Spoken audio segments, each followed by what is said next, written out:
That there's a man in the world. You know that to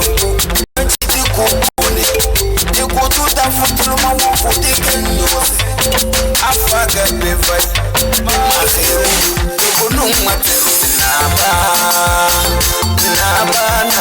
Mahezi, Naba.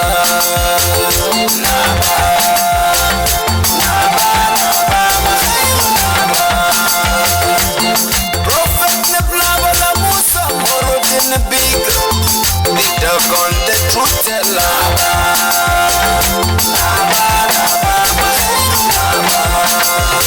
The prophet Neblaba la Musa, more than a big. The chosen one, the Messiah.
Someone the Messiah.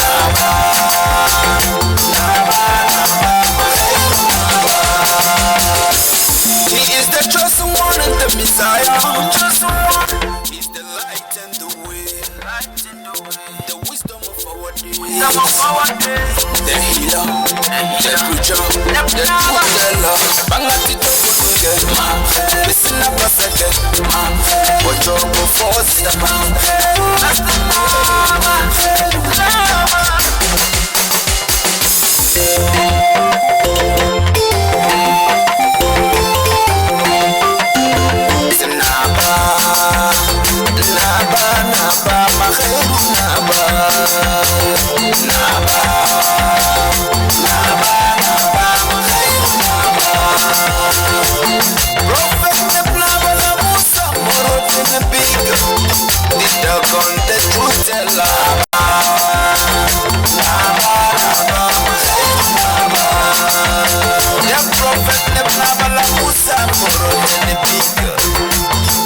Someone the Messiah.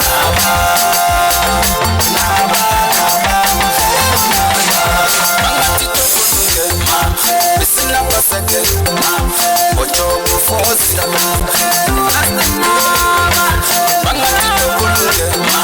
Listen up a second. Watch out before Sista.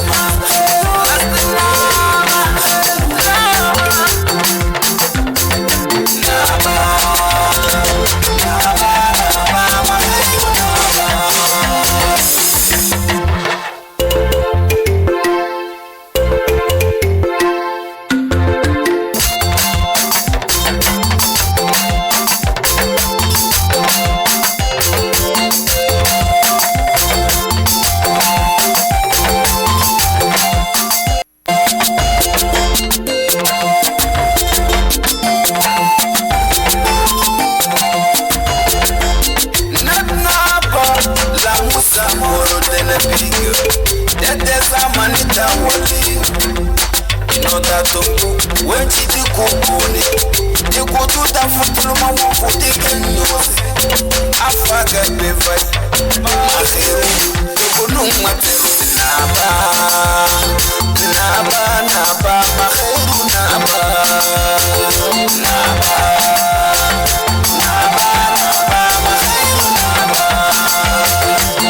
Prophet Neblaba la Musa, more than a big. Big dog on the truth teller.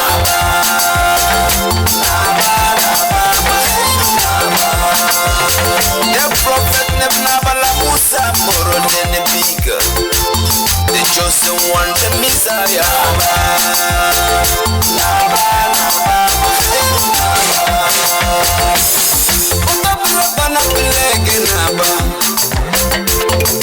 Isina basa ile mugenaba. Mazi otobile bana bilege naba. Isina basa ile mugenaba. Ikizi yomte defense, ikizi yomte defense. Amerita biya no ifense, Amerita biya no ifense. Anye kizi yomte defense, ikizi yomte defense. Anya dile maheru shinye defense, Amerita biya no inala hotel, inana bao, tufunu masiro naba, naba naba maheru naba, naba.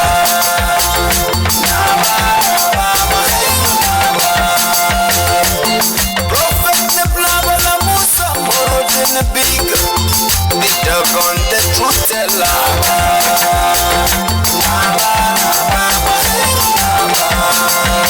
The prophet Nebnabala Musa more than the big.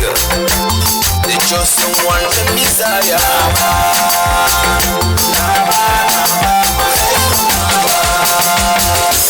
He is the chosen one and the Messiah. He's the light and the way, the wisdom of our days, the healer, the preacher, the truth teller. Bangati to Kutunge, listen up a second. What you're for, Sista.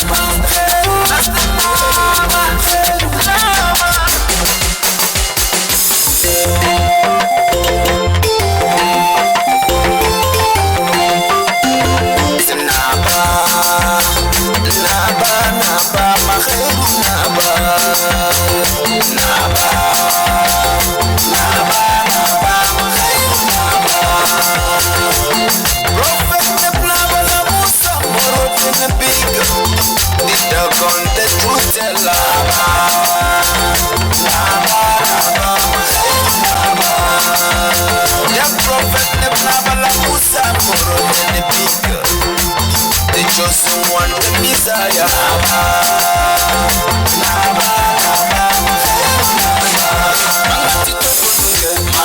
Listen up a second.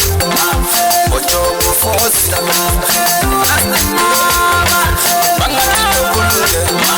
Listen up a second. What you're for, Sista.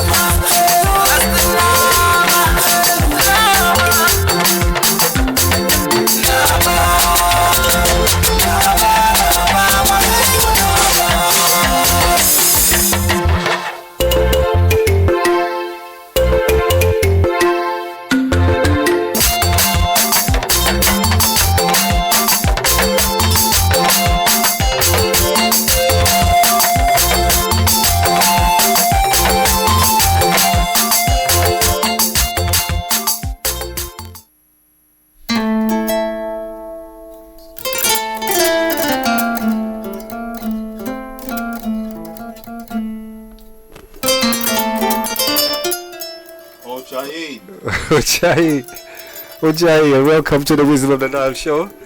My name is Nehibsa Nesibik, alongside Hushai Katsati Hekama. Yeah, first of all, we would like to acknowledge the divine world and the world of the ancestors, the world of the dead. Yeah. This week here, we've got a special show lined up. Some special people in the studio, raring to go. Yeah, and there's we have a show. We have some nice presentation really for you tonight, really. Yeah. So first of all, we just give you a small introduction of what the Health Center is about, really, and who Nebnaba was, and he was a Kemetic Dogon high priest from the Tugomba people,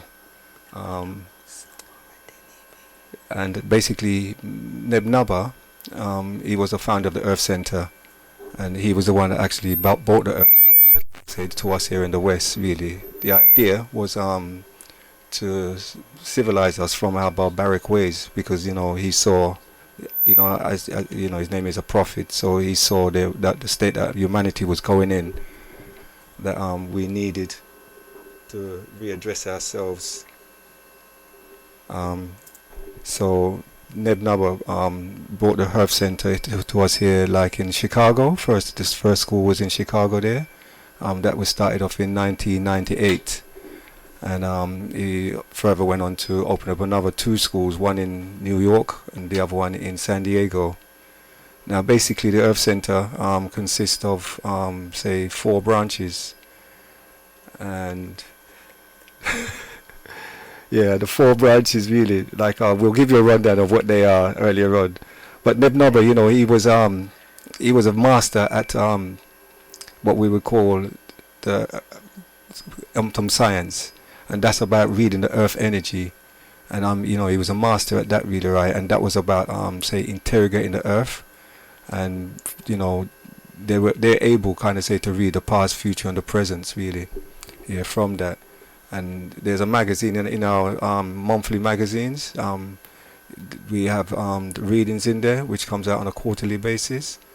And in there, really, you know, you could be read, like, say, for, you know, for anything's happening in your life. Really, the earth readings will kind of basically tell you what's going on in your life, you know. And so Nebnaba, he was he, you know, he went through the graduation, you know, from a boy, and he further went on to do the cultural and spiritual kind of graduation initiation, which he excelled to a level, really, where he surpassed his masters, and hence this is why he seek permission, really, right, and was given permission to bring the knowledge to us here in the West. And so from there, really, you know, we'll just give you a brief breakdown, really, like, of what the 4 branches of the Earth Center consist of, really. And over to you. Well, the 4 branches, really. The first branch is Firefly. Firefly, Firefly distribute, like, all our publications, like, say, all the Firefly magazines, the Sunny Side, the Firefly. They also produce, like, say, the Philosophy Podium, which is a book written by Nebnaba Lumusa Morandenevik himself. As we said, it's a book of philosophy. In that book, really, in our initiation, basically, there's a lot of information in there regarding to initiation and just generally about life itself, really. He also has another book, the Hetakatah. That's a book of say, like, tales, short stories, really, but they're very enlightening. And he also done the book of purification. Within that book, you know, when we do our Zemzem, in there it teaches you, like, how to purify yourself, doing ablutions. It's got, like, our prayers, the Kemetic prayers, which we recite, like, say, when we're doing our Zemzem. And these are prayers written, say, about 75,000 years old, these prayers. So that's the... What else comes up in the Firefly? In the Firefly publications, we have the 77 Commandments, which is the code of human behavior, and also the Mandala of Dendera, which is the oldest constellation map of the cosmos. And the 77? It's a code of human behavior that was given to humanity by the Neteru in order to bring us out of our barbarism and move us forward and upward onto a spiritual journey towards the divine. Yeah. And the next branch, really, is Project in Merita. Basically, this is where the priests and the healers, really, they do farming? Yes. Sustainable development. Projects in Merita assist with sustainable development of the communities. So they assist with building new wells, rebuilding old wells, establishing land, purchasing land to produce the food and the herbs for the healing of the community and those who visit on pilgrimage. And restorations of like old temples and like that kind of thing. Yes, and also the maintenance of the Hetakatah healing temple, which is in Togo, which people from across the world come to get spiritual healing as well as physical healing for ailments of the body, utilizing the herbs that, as I said, are actually produced by the community, so it's self-sustainable. Moving on from that, we have the Hatakatah. Hatakatah Natural Healing Branch is a branch that is a consolidation of healers from across the continent of Merita, which is the Kemetic original word for the continent that the Europeans called Africa. And so the Hatakatah Natural Healing is a branch that brings the natural healing remedies and herbs to humanity, and a network of healers are situated at the Hetakatah Healing Temple, which is available to everyone, whether you are initiate or not. And then moving on to the last branch of the organization, established by Nebnabala Musa Moradenibig, is the School of Kemetic Philosophy and Spirituality. And this is the school where we learn the foundation and the knowledge and the traditional culture of our ancestors. So this is done in 3 classes available. One is Sunt, which is the natural healing class, where we learn to diagnose the body using traditional techniques. Then we have the Kartibi class, which is the class of meditation and spiritual development, where we learn the movements, the poses, the prayers, the spiritual foundation of our ancestors. And then we have the Medu, which is humanity's oldest language. In this class we learn the culture of the language, the history, the values and traditions that goes with the language. And we have some initiates today in the studio who have just gone through the first level of studying or initiation, and that is a per Ankh level. So they've just gone through that, they've passed their exams, and they graduated on Sunday. So we're going to be speaking to that generation coming up in a moment. And so just give them a rundown of the orientation coming up. And on Saturday, the 8th of February, between 1 and 5 p.m. is the orientation. The orientation is the day when the Earth Center temples across the world opens up their doors for initiation. This gives members of the public the opportunity to come in, to listen, learn, and converse about what the Earth Center School offers, and chooses or not to embark upon that journey into self through the Dogon Kemetic initiation system. And this is going to be held in London on the 8th of February, and this will be between 1 and 5 p.m. at the Ma'at Centre, which is in Tottenham, London, N17 9HT. And for inquiries, you can telephone 0208 558 3678.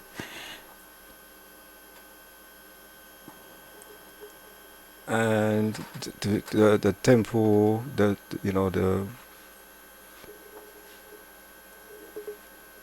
just for the temple. If they want to kind of reach a temple there, is it 21 Sunnyside? If you wish to come and experience sitting in on a class, the opportunity is there to do so, and you can telephone the same number.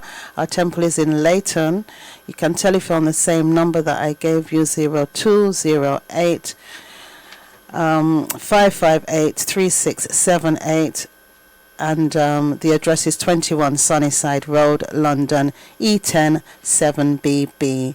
If you telephone prior to attending or wishing to attend a class, you can do so. Well, and so we you know, we want to spend as much time with our new initiates, really, because they have a lot to share with you. So we'll just play. We have lost it. Where did we lose our identity? Where did we lose our identity? We're running around like a lonely sheep. Yeah, who's lost his master and has gone astray? Yes, we've lost it. We have lost it. We have lost it. Yes, we've lost it.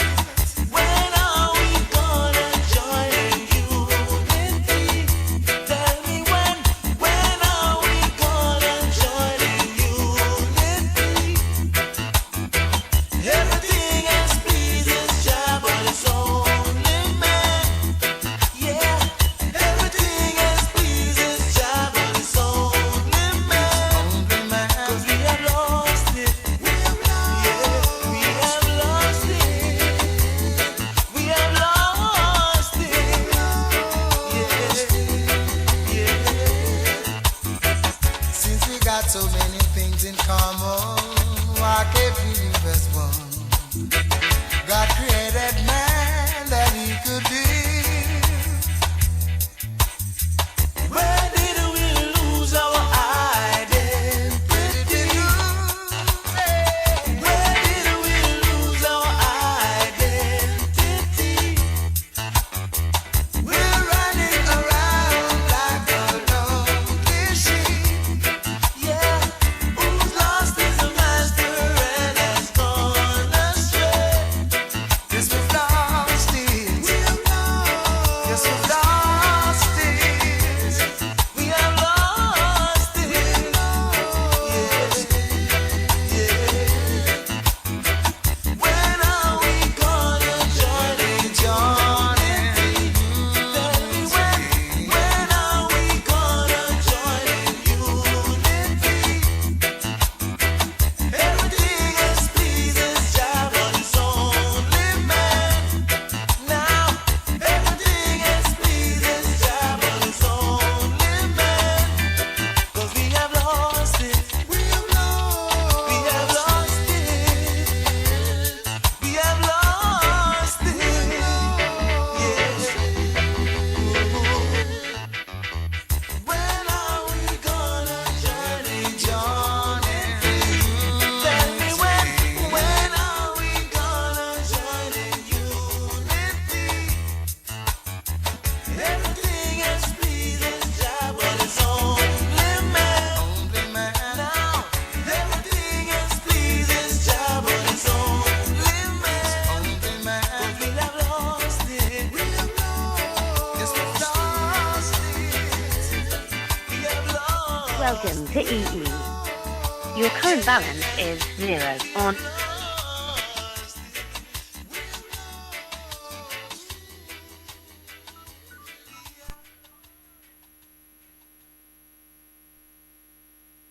Ujjayi, and welcome back, yeah? Welcome back to the Wisdom of the Nile show. We just give out the studio number. It's 07 944 31366.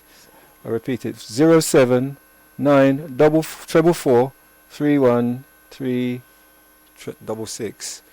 And you know, we got our initiates in the studio, so if you want to kind of say phone in and you know, ask them any questions really about, you know, what it was like going through their graduation and any kind of you know, challenges they had to face, really. And if you're interested, really, they'll be able to share with you their experience. Yeah. So our topic basically really is going to be the importance of a name. And this is what our initiates come to share with you, you know, their names really, and the challenges that it took really to get these Kemetic names, which are very important, basically. And so you know, the name is like is 4 aspects of a human being, or one of the 4 aspects of a human being, which is, you know, your spirit, your soul, your body, and the name. So the name basically, you know, no human being can deny the importance of their name. You know, if we want to address someone, really, we have to kind of call them by something. You know, if you're telling a story or something like that, you would have to kind of address the person by their name. So it is very important, really. So the name is what identify people in society, and so, you know, we see where people just basically just give their children any old names, name that's got no meaning to them, really, and from that, really, you know, it's, as they say, if the name doesn't have no value to it, it doesn't give that person the opportunity, really, right, to grow into to anything. So, you know, your name has to carry some kind of meaning, a destiny attached to it. And that's the thing about like our Kemetic names. So we just read like a short little article there, really, right? So I'm going to read article from the Rising Firefly publication magazine, which we spoke about earlier, produced by Firefly Publishing House. So this is a Rising Firefly volume number 78. It's entitled The Ancestral Spirit, The Importance of the Name by Naba Irita Shinmira. So I'm just going to read a few extracts from it. The adepts of the European beliefs have always thought that the human essence is dualistic, i.e. spirit and body, where the concept of an individual projects the possibility of spirit and body being able to exist separately.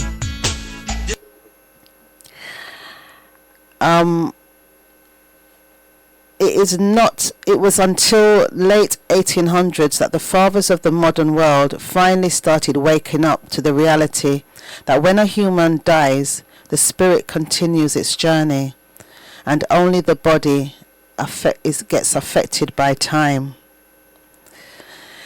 So is the name an important part of our passage and initiation on earth? Can it be separated from the spirit or the soul or the body? If not, why everything that exists that we perceive or not has a name? Again, this is where any thinking being will start questioning where their names are coming from and what their meanings are. Do our names affect our destinies and everyday life?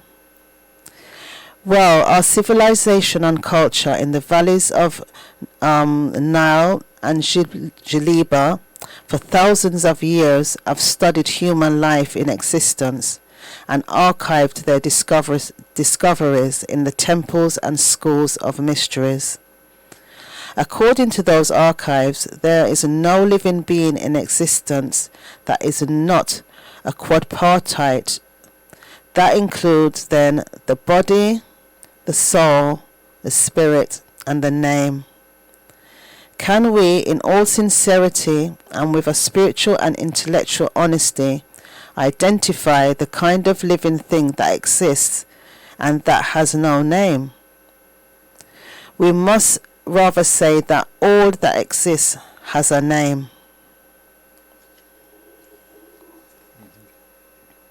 And so from the Roman expression, nomen is omen, which means the name is destiny, you know, what they're saying is that your name should at least match what you came on this earth to do.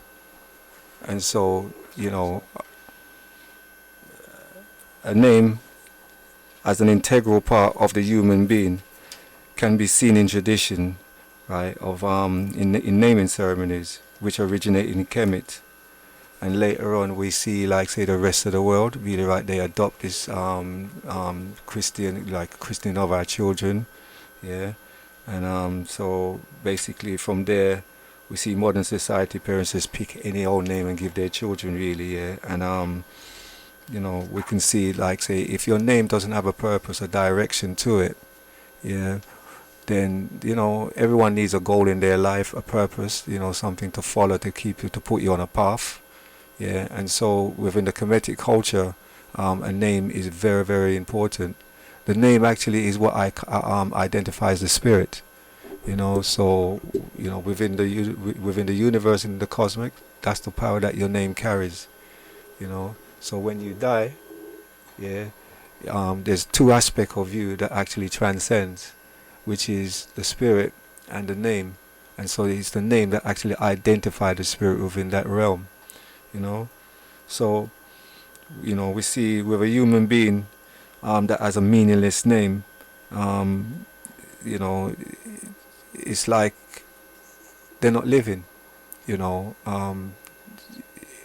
You kind of, you're just existing, basically, because there is no purpose. Your name is not carrying you to any direction at all.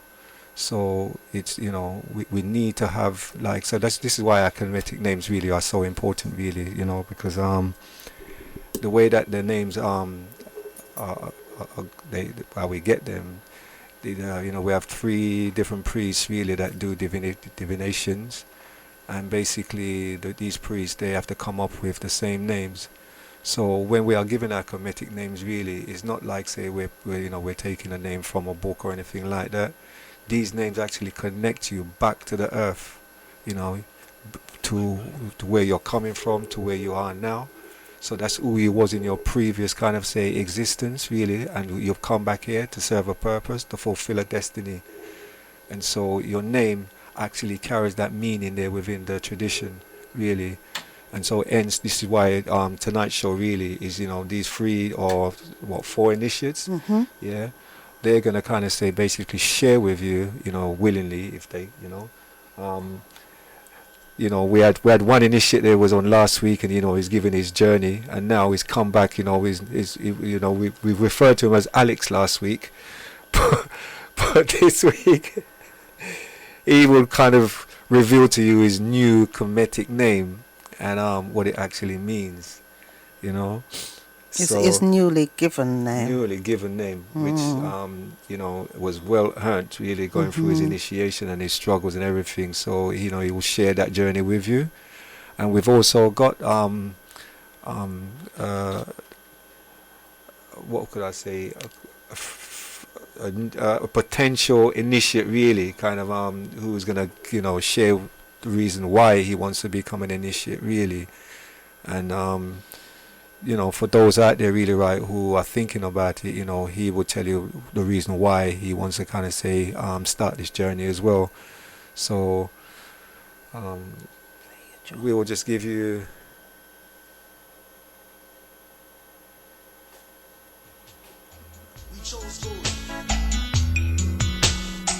why raise the time of the Most High, ye sons of men? The rich man's wealth is in the city, yeah. Destruction of the poor is his poverty, Lord. Destruction of your soul is vanity, yeah. Do you hear?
your soul is vanity.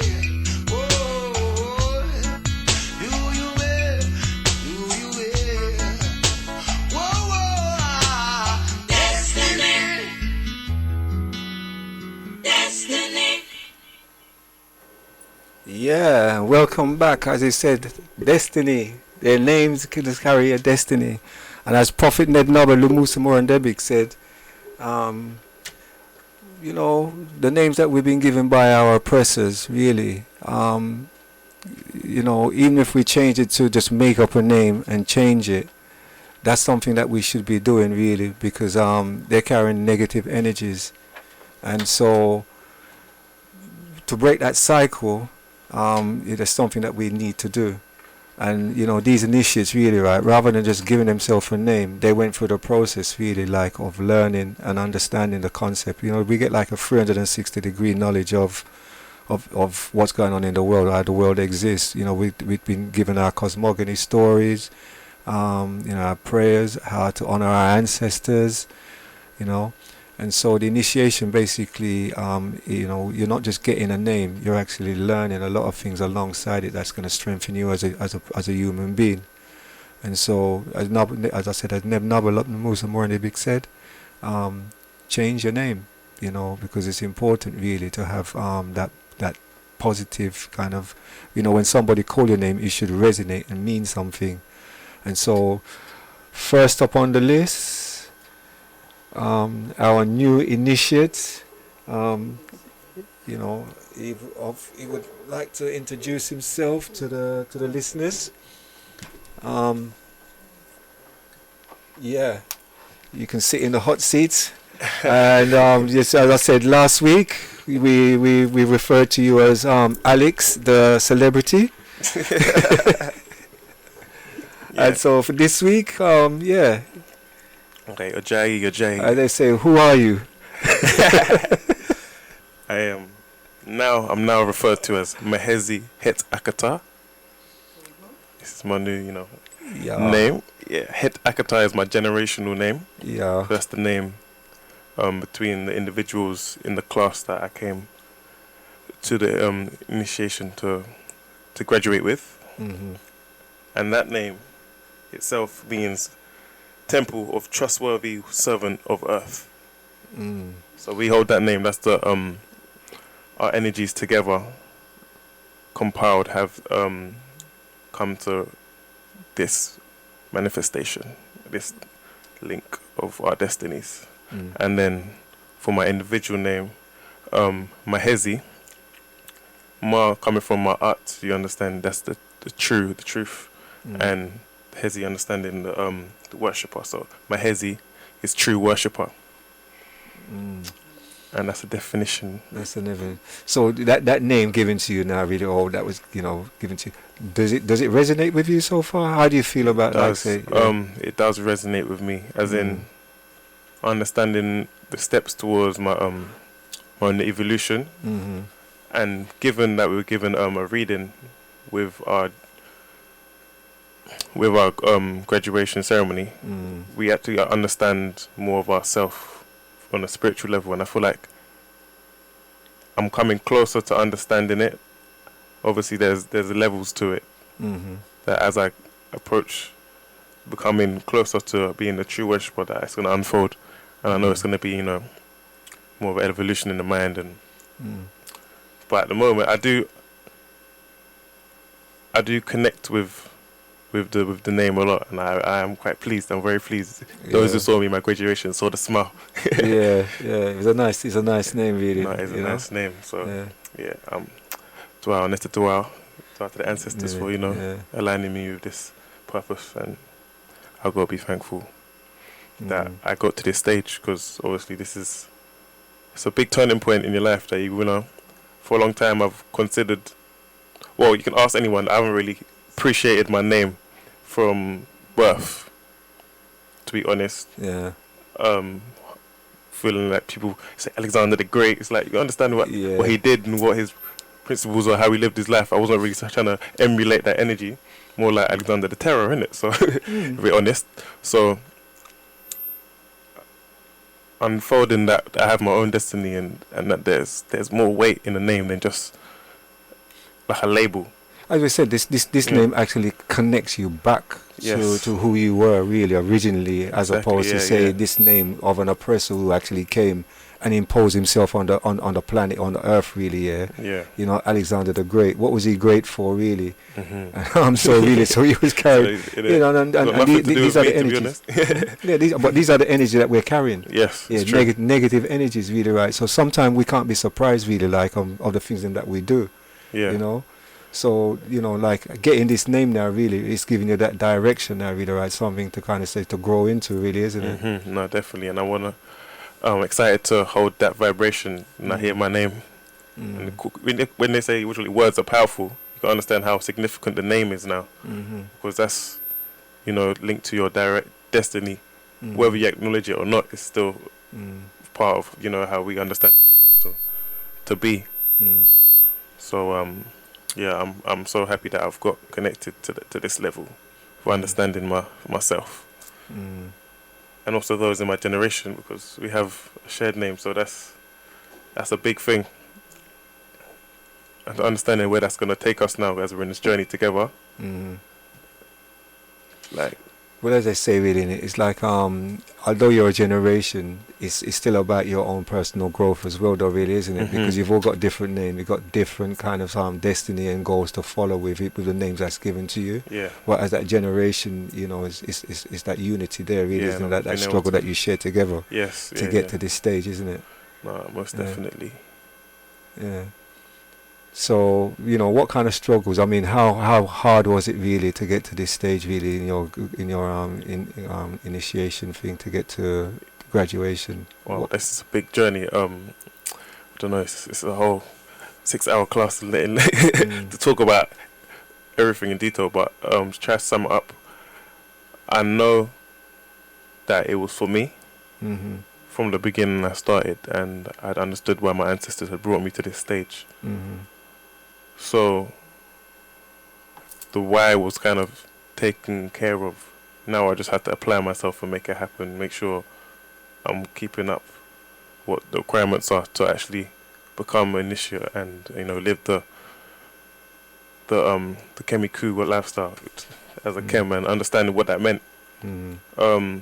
I'd say my struggles came from obviously having a lifestyle that isn't more like structured for like a 9-to-5 job or anything that I can tell what I'm doing next week. Normally my schedule comes as it is. I'm a freelancer, as they say. So oftentimes work will pop up on the day that we do classes, and I've got to weigh out if I'm able to make money or get the knowledge I want.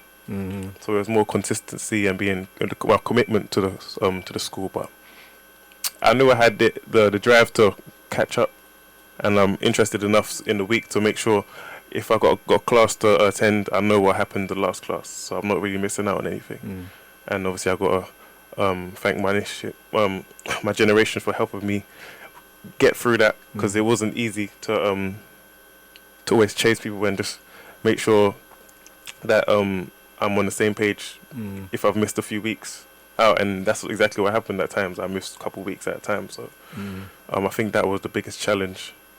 And then actually having the knowledge sit with me as well, because you can all good just having your notes, but if you got and the recordings of the class, whatever you use to digest what you've been given, but you've literally got to embody the information. You've got to understand the perspective of those who's living this. It's a living culture.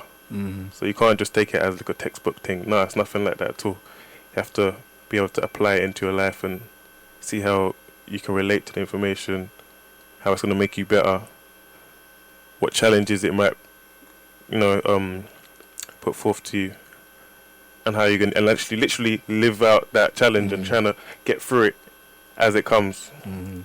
And you see how in time it makes you better. It makes you focus on the things you need to do. And I feel like it's beautiful how it comes to a point where you get to your graduation and you look back on your journey, you're like, wow, I was doing a lot of self-work, even though I thought I was not conscious and aware and aware of every step. You can see you can look back and see the journey coming together so beautifully, and obviously you create a bond with those around you. And there's gonna be challenges. Everyone has their own challenges, and we say that in Imtam, it's an uphill journey. But once you live it, you understand this. I mean, there was a stage earlier on though where you almost you thought about kind of stepping out to another generation because of that kind of balance of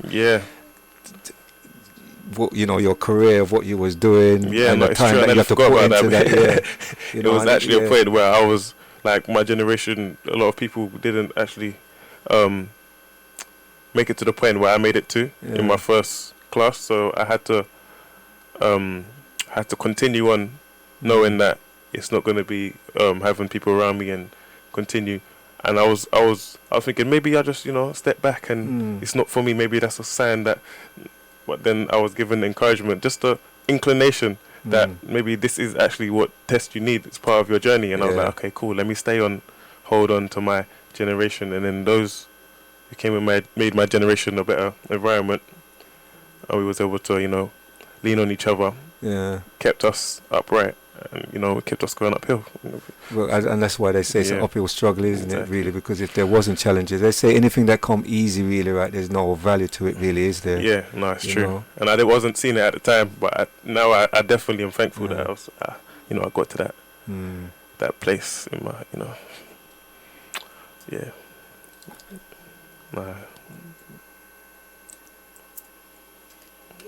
Bushayi, Mahezi, can you hear me? Testing. All right, I think I can hear you. Yeah, I think so. So I'd like to ask you, as a young man, I'm so proud of you, as if I burnt you myself. Wow. The smile on my face on Sunday, my cheeks were hurting. You know, it was a beautiful experience. But what I wanted to ask you is still, being a street dancer, doing the work that you do, being the age that you are, many youths out there thinking that fame and fortune is the way to go, materialism is the way to go. What knowledge would you, or what advice would you give them? Well, I can share my perspective, as in when I was getting more involved with the industry lifestyle, I realized that it's very corrupted. It's very they come for your soul, as they say. The people out there trying to buy your soul.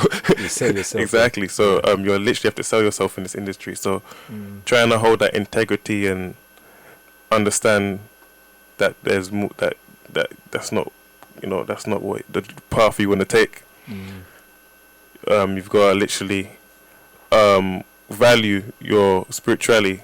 And then for myself, this was the perfect time when it came, because I have someone that actually valued my spirituality. I don't want to be drained by different entities and be around other energies and be, you know, influenced by the lifestyle and not have any stability. So this provided more than stability. It allowed me to even focus on my spirituality, and then now it's like in my mind, this is the person that I really am. Mahezi is the entity that I want to grow with. That's where I want to, you know, push. But obviously, dance is a big part of my life. But the fact that I can separate the energies from the environment that I've been trapped in as a performer, and I can see what is for me, what isn't for me, just by having the spiritual knowledge. It makes my journey so much easier, so much. I'm not like lost walking around and just being hit any left and right. I can stand strong when things come at me, and understand the importance of you know, knowing myself and the culture that I've been, you know, I'd say most of us are not connected to. And we might have, you know, the inclination, we might have an idea of where we come from and what we're about, but we're not really connected to the truth. And a lot of us are looking for the truth, and we you know, express it in different ways with the art forms, and, you know, we're in the music thing, big dancing, we have the most talent amongst our communities, but the ways of expression are being exploited. So we need to understand the only way to own our own power is by knowing ourselves and understanding what we came from, because we creating this stuff. So now people want to use it for their own gain. We should understand wise up and understand that no, this is our thing you're playing with. So we have the power, and then knowing your own power allows you to I feel like I'm way more able to I'm able to guide myself in this game now, because I have spirits behind me, I have my own energies aligned with myself, so I don't need to exactly there as well, so you've been taught how to use exactly. So I feel like I'm protected more. I have an idea of my own destiny now, given my name and all this. So I'm not going to be lost on my journey. I'm going to be able to not be bought. Well, there's one thing I have to look at though, really. Fame doesn't last forever. Exactly, that's true. Yeah, and so this is where a lot of people put that in front of, as you say, your spirituality. Who you are. And when that fame goes, then you're left with nothing. Yeah. And this is what a lot of people kind of probably don't understand. They put those material things in front. It's like, say you meet someone, and they want you to give up your family for them. Then when they leave you with nothing. Yes. And this is what the industry does. It takes away everything from you to come over to them, and then when it suits them, they drop you off like that, and you're left with nothing. And so, as you say, having that power, that strength there, something to hold on to, really, which is you. Is that Eru set balance, really, isn't it? Just knowing that too much of either way really can be destructive. So this is giving you some kind of a balance, really, isn't it? That's what I was seeking in the beginning, the balance. Because and your name carries that as well, though, doesn't it? Yes, so it allows me to tap into that even further. So one last question I'm going to ask you. So, and you don't need to read out your destiny that you received on your graduation day, but having seen that now, getting that reading, do you believe that you are on your path? Yes, I do believe I'm on my path.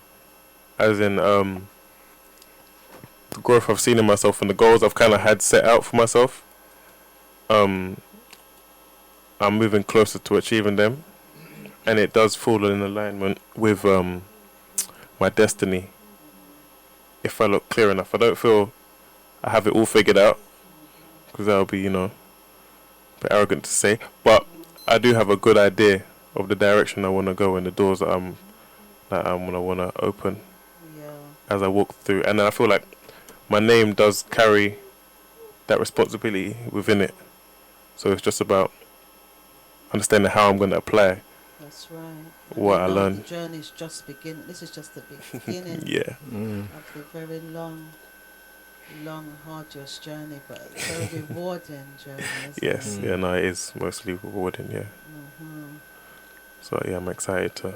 And as they said in it, you've got you're the mayor of your generation, so you've got a lot of responsibility there as well, isn't it? Really? Yes, Hetakatah, generation 62 of the hometown school.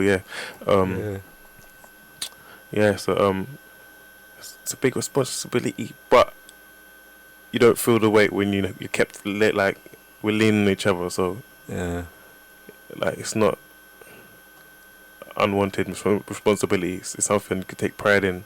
And, So and I feel blessed to have those around me. Your generation. My generation. Who have come to this journey, this pivotal point in our lives together.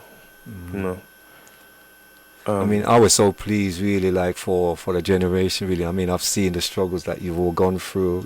As I said, we've all got different kind of challenges, really, and it's the other members in your generation. They're eager and waiting, really, to come and share their experience as well, really. So I can pass the mic right now. So. You can well, you can still come back and So leading on to our next initiate, really, right? Who she's been here before. We've known her as Claudette. And this means a lot to her as well, really, because you can see where this name would carry her. So would you like to introduce yourself and give us like a meaning, well, you know, what your name means and how this is going to change your life and, you know. Yeah. Ujjayi everyone. Yes, my name is Heztah, Hatakatah, and my name means one who honors the earth, one who the earth favors. And, you know, it really says a lot because I've always been one believing in nature, and yeah, my name is very fitting to me.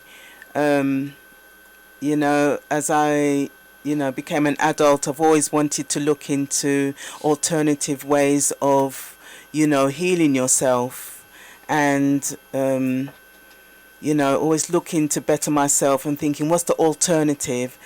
You know, I really didn't, I never really went down the medical system, you know.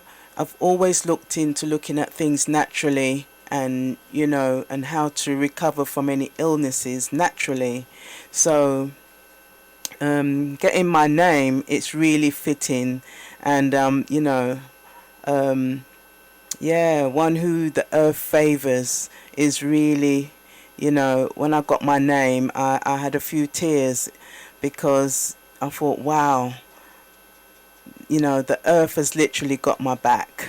Mm-hmm.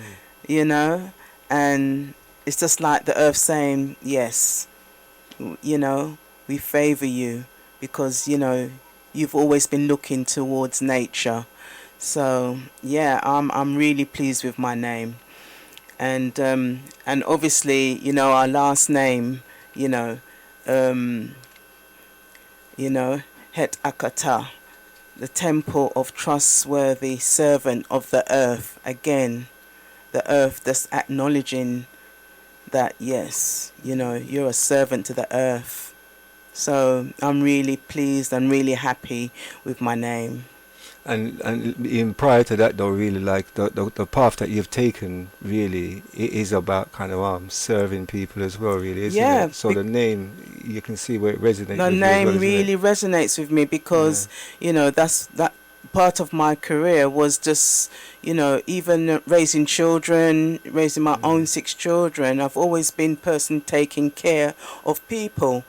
And even in, you know, the work that I do, being a doula, you know, I'm caring for pregnant mothers, you know, during their pregnancy, during labour and afterwards. And it's just been that caretaker.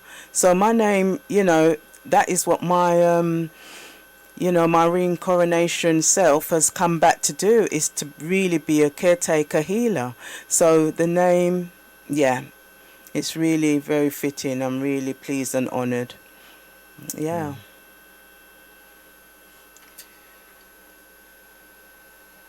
So, Heztah, as I said, I'm so proud of you.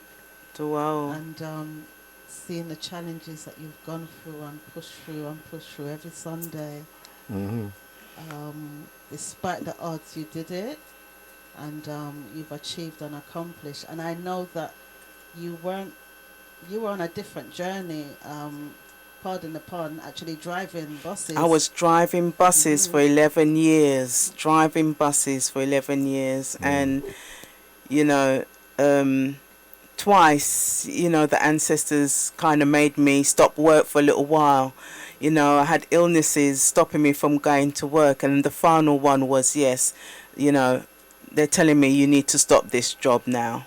So yeah, and then I had to embark on another journey, which involved my mother. You know, my mother became ill, and then I became a caretaker of her life, you know, and she passed 3 weeks ago. So, you know, my destiny is very fitting, and it's been a really uphill journey. And you know, when I started out this journey, I was so still hooked onto the system, really, and I still had all this. When you start to peel away all the layers of what you've been taught, you know, and then you're starting to receive this information, which is, oh my God, this is the truth. You know, I literally became sick because I couldn't believe how much the system lies to you, literally lies to you and control you to the extent where, you know, you don't even want to let go of it because it's so embedded in your mind. So when you start to hear information that you think, oh my gosh, where am I? What am I doing? Where am I? I don't know who I am anymore because the system has controlled me. Since the day I was born, it controlled our parents. So, you know, when you start to learn the information that is being given, you start to peel off the layers that the system has, you know, put on your body.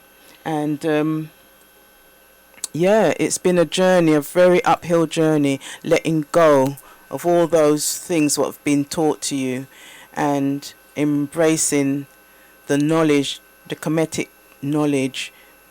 You start to know, oh my God, yes, you start to know yourself. And I'm so proud that I've, you know, completed my first per Ankh, and looking forward to continuing on with my studies and learning more, and yeah, and assisting those who are coming into the Earth Center. So I'm really looking forward to that, and to, yeah, embark on helping other initiates on their journey. Well, excellent. Well, so yeah, it's really good. It's really good because you mentioned the system, and some people spend their everyday fighting the system, not realizing that the challenge is actually themselves. Yes. And Umtam provides us with the tools to overcome those challenges on a daily basis. That's right. So, condolences to the passing of your mother, my dear sister. But I've seen the strength that you've galvanized through your teaching in Umtam. That's got you standing and stood there at your graduation. It's like I'm just like overwhelmed by your strength. And if it wasn't for Umtam and the information, I wouldn't have been able to stand strong, because, you know, just knowing that, you know, my mother is now going to become an ancestor, and knowing that she's watching me and she's guiding me is very powerful. So, you know, just understanding that spiritual side, you know, you stand strong. And it's you know, it's not an ending, it's a beginning. And, you know, she will always be a part of you. All your ancestors are a part of you. And that's what Umtam is all about. You're learning to be, you know, to acknowledge your ancestors, a part of you, your destiny. So, very rewarding indeed. So it's not just a name then, really, isn't it? It's actually the learning. I mean, as we know that when someone dies, they are first a dead relative, isn't it? Yeah, they're a dead relative. Yeah. And so to know really, right, that you can play a part really, yes, in kind of say elevating your mother to where she needs to go. Exactly. You know, so the name is, you know, is one aspect of, like say, the achievement of where you've got to now. As I say, is the, you know, the house of life, isn't it? Yeah. That's right. You know, so attaining this knowledge really is it's giving you strength, because I mean many people would have probably say given up really, like when something like that happened, you know, you lose a loved one, you know, close to you like that. So, you know, as you said, knowing what we've been given, you know, it's very what we've been given, you know, it's so deep, it's so special, and you know, I'm just truly honored that the Makaroo has allowed, and you know, this for us to learn, because we need this, you know, we need it.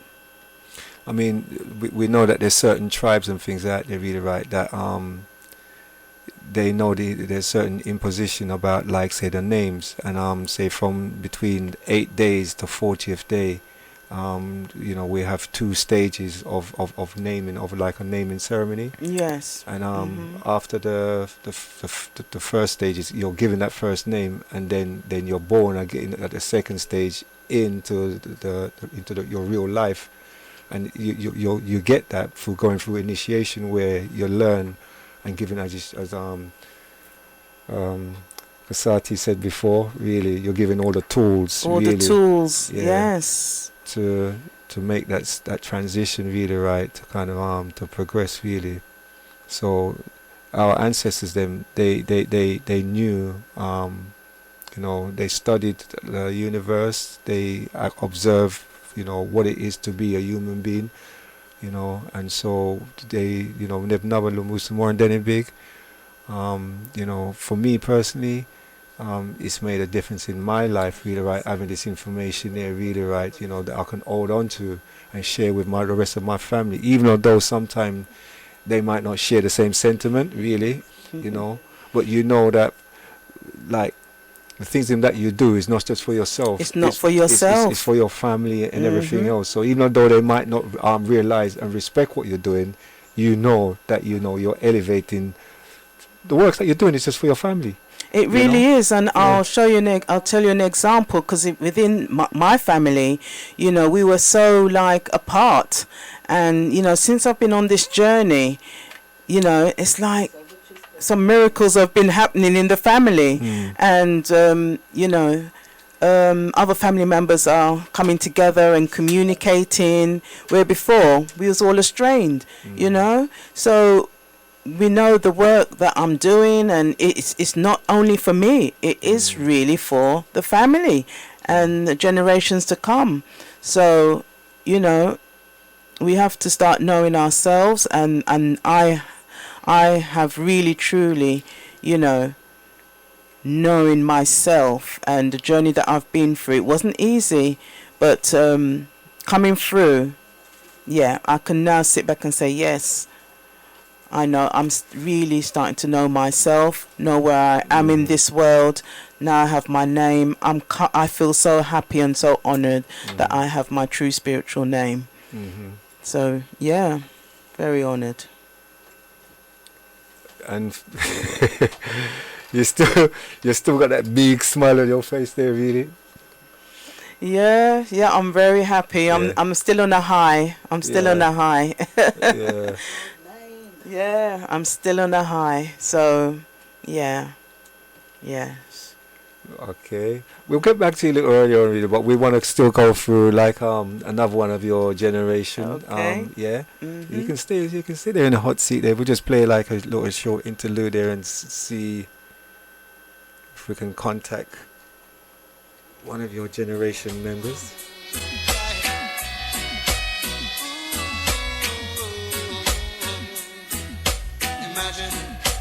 Living in a world where there is no war, no, oh no. So pure. And imagine that everyone you see knows what we are living for. Oh, what a wonderful world it would be, a world of love and peace. Where no evil can abide, only righteousness increase.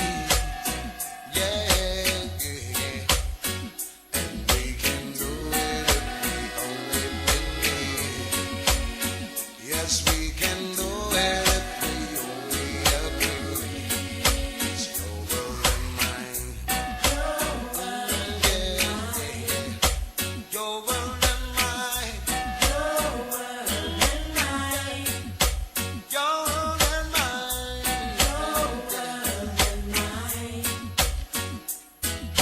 Imagine that everyone could give as much as they like to get.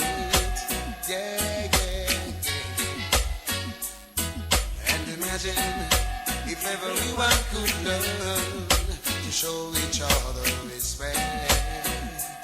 Yeah, yeah, yeah.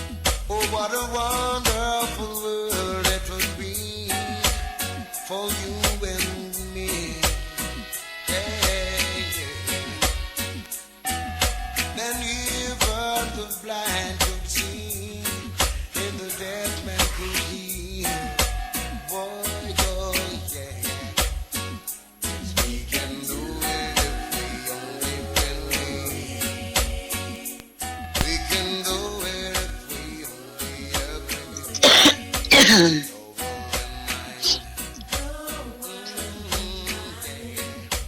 Your world and mine, yeah. Your world and mine. Your world and mine.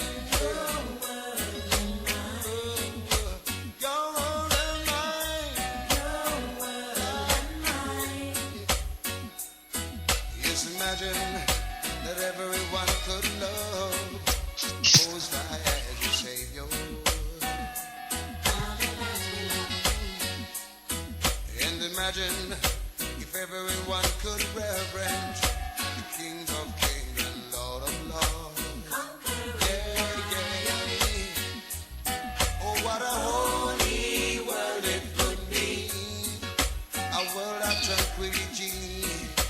Yeah, yeah, yeah. Ujjayi. What a beautiful Ujjayi. Okay, then that's good. You can hear us. a world of Yeah.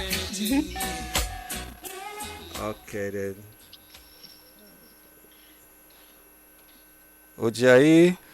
And here we have another of the Hetakatah generation, who's gonna introduce themselves to you, the listeners, and give us like what her name means and how pleased she is to get to this stage of her initiation, really. Yeah, go for it. Ujjayi, says- Ujjayi. To introduce myself. Sorry. The last time I was on the show, I was Shana. The name that I've been given by the earth is Irianka, which means to fulfill what the spirit has promised to do.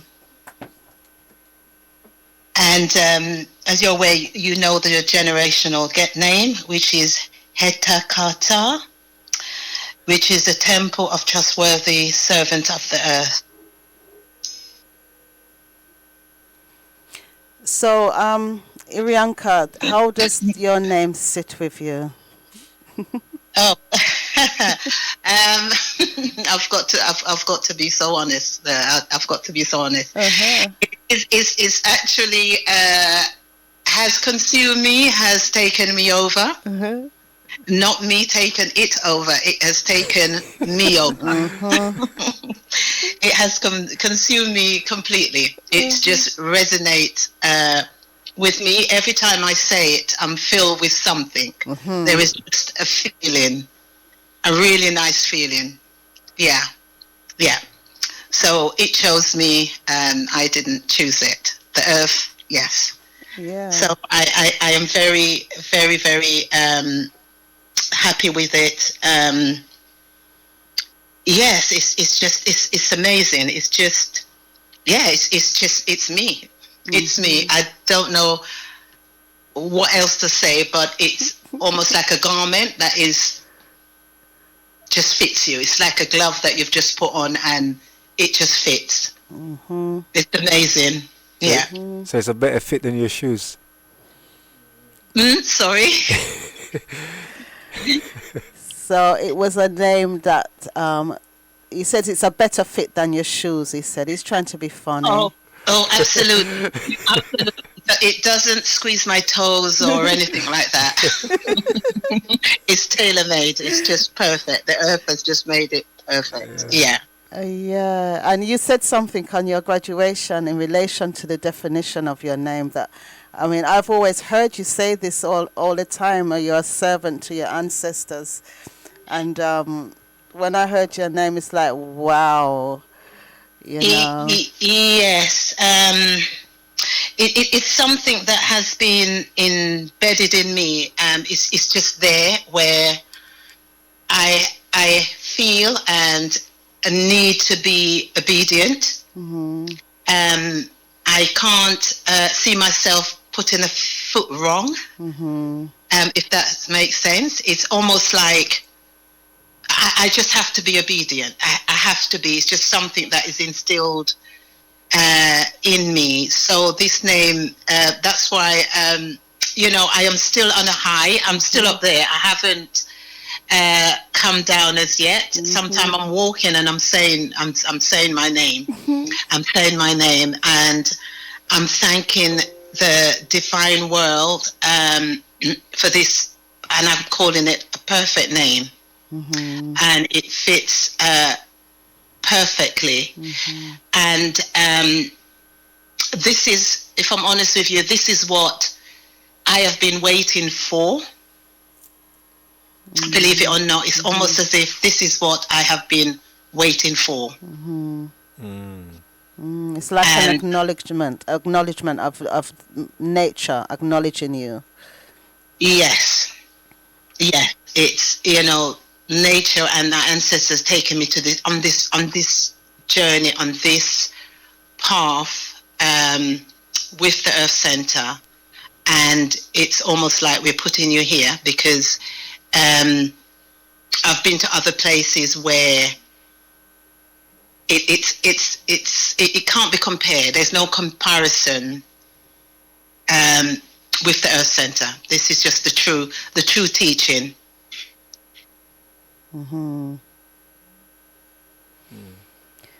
Yeah. So just to impart to the listeners again, in relation to us receiving our Kemetic names, our earth names, there are 3 priests in Merita who actually does the readings, and only when those 3 priests individually do readings, I may add, it's only when they all 3 come up with the same name.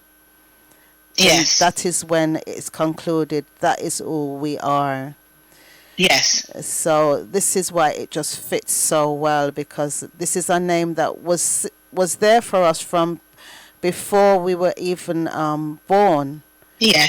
But because we've been taken from our traditional knowledge, our mothers would have known this information prior to our birth. So yeah, we are very thankful to the Makaru and to the Earth Center and for the priests who continue to do this work. Absolutely, and they're doing, you know, excellent job. And I thank the Makaru, and also I must thank Naba as well. You know, he's brought it to the West, and if it hasn't been brought here, I wouldn't have known about it, and I wouldn't be where I am now with my name. You know, this journey for me has been one of many challenge. As I said before, when I've been on the show, I'm someone who's dyslexic, so I find it very hard to retain information. So, you know, I will have to let go of what that information that I learned last week in order to grasp this one. And so it's been a uphill struggle for me to retain the information. But through all the support that was given by the Hatanese, by my generation, I was able to graduate and receive this beautiful name. I couldn't imagine that it would be so fitting. Because I was someone who would hang on to Shana, and I've said to someone, "Oh, I don't think I can. You know, I really love Shana, and I really don't want to let that name go." Because Shana's now fading. No.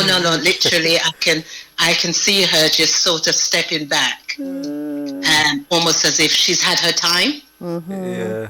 And she has to now move out the way. Yeah. and let Irianka come through, because it's her turn now. This is what it feels. So I don't have that struggle anymore. From since Sunday, from my got the name, it was like, oh right, okay. Yeah, I'm very much on a high. I'm not wanting to come down, and I'm going to stay up there until I'm brought down. Oh dear. Yeah. Well, as you know, life always puts challenges. Nature always puts challenges in our path. But yes, you enjoy it while you can, and you've been given the tools to help you when you come back down to earth. You've been given the tools. So, what is the destiny of your name carry? The destiny of my name. The destiny of my name carries. Right, it's in a nutshell. You don't have to impart anything you don't want to, but in a nutshell. Right, it's it says. It says for itself to fulfill what the Spirit has promised. Okay. That's the meaning of the name, and it's for me to. I'm sort of looking. I don't know how much to impart, but it's no, it's a personal thing. It's up to you. If you don't feel comfortable, then it is personal to. Yes, it is a personal thing, but it's it has its challenges, which I have to overcome. If I can, is it okay to go into? No. What I meant by my question, was is it? Does the destiny, is this something that you recognize that, yes, this is... Oh, gosh, yes. Yes. It resonates with me so much. It's confirmation. It's confirmation on top of confirmation and top of confirmation. It's something that I've felt, but... couldn't actually confirm or grasp, but it's confirmation. It's amazing. Yeah, it's amazing. It's just it's amazing. Yeah, it's confirmation of what. Yes. Yeah.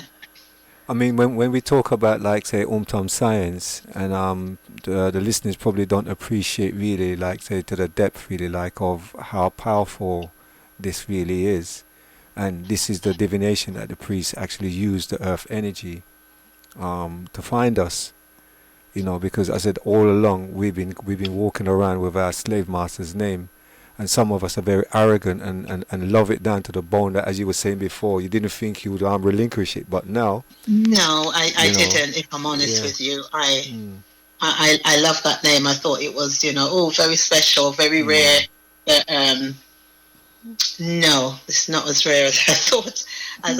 It was. And also our generation name for me is very fitting, because I'm also that the job that I do is with I'm a social worker, so it's about caring and looking after others. So it's in that field. So it's perfect.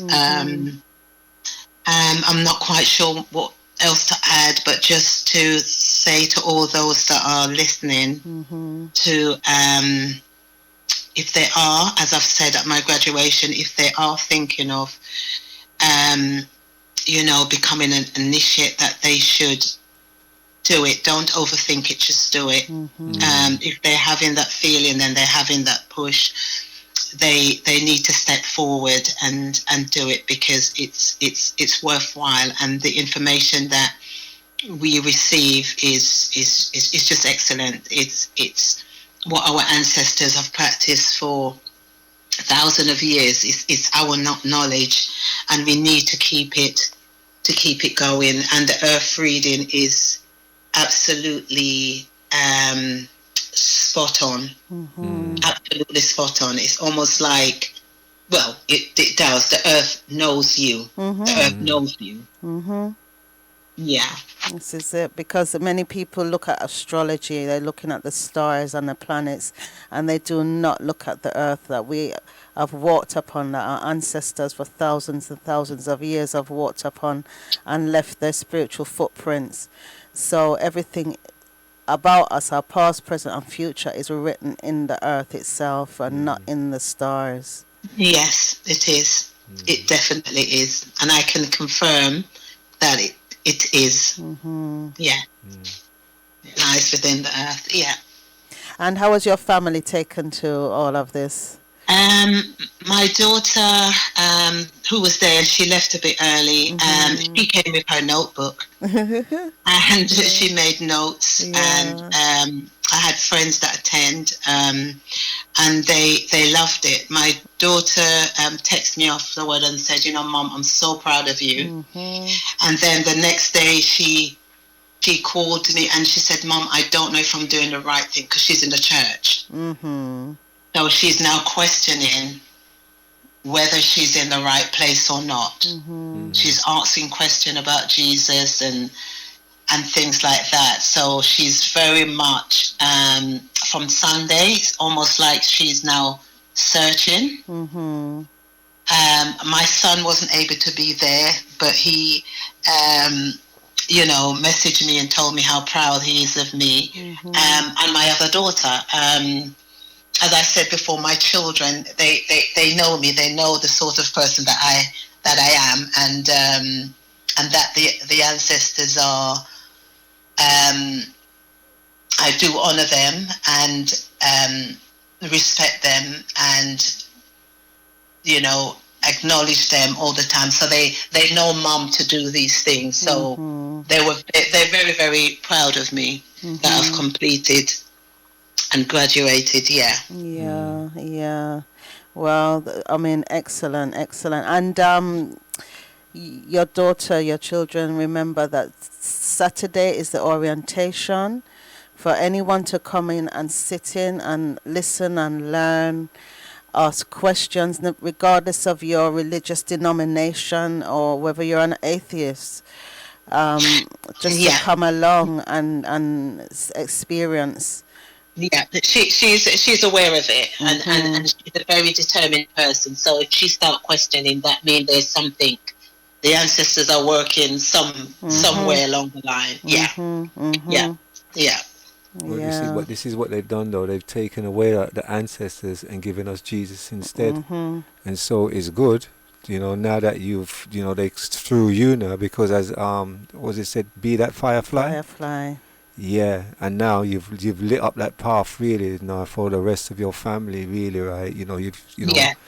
For them to kind of say, come through now, really, because you've opened up that pathway, So and they trust what I do.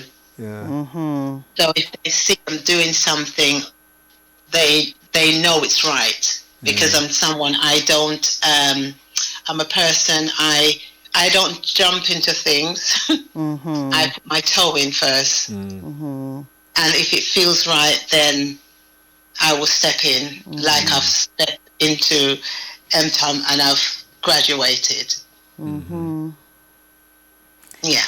Well, congratulations again. Well done. But as you know, the journey is just beginning. Oh yes. It's the journey. Yeah, we will not rest on our laurels. We know that the journey begins just now. It's a never-ending journey. Absolutely, we can't sleep. It's just the beginning. It's just the beginning. The door's just open. So there's a lot to do, a lot to achieve. And I will continue with my walking stick up that hill. Yeah. until yeah. Okay. Well, Dua sent, and look forward to meeting your family again on Saturday at the orientation. Dua. Nini. And as I said, orientation, it is about reorientating yourself, really, as opposed to, we learn about how we perceive the world or the way we see it. And we're only what we've been exposed to. And so Yeah. you can expose your family to the information through what you've learned, really, to find themselves or to start to take a direction, because as I say, the human brain can't invent. So now that you've put something there for them, really, right, to see, then hopefully, yeah, Yes. at least one of them will kind of say continue that journey there, really, right, to keep that motion going. So, Yeah. congratulations, and on your achievement, and may you continue, you and your family, kind of say, get strength from you on your journey. So, yeah, Nini. So Iri will send to Here.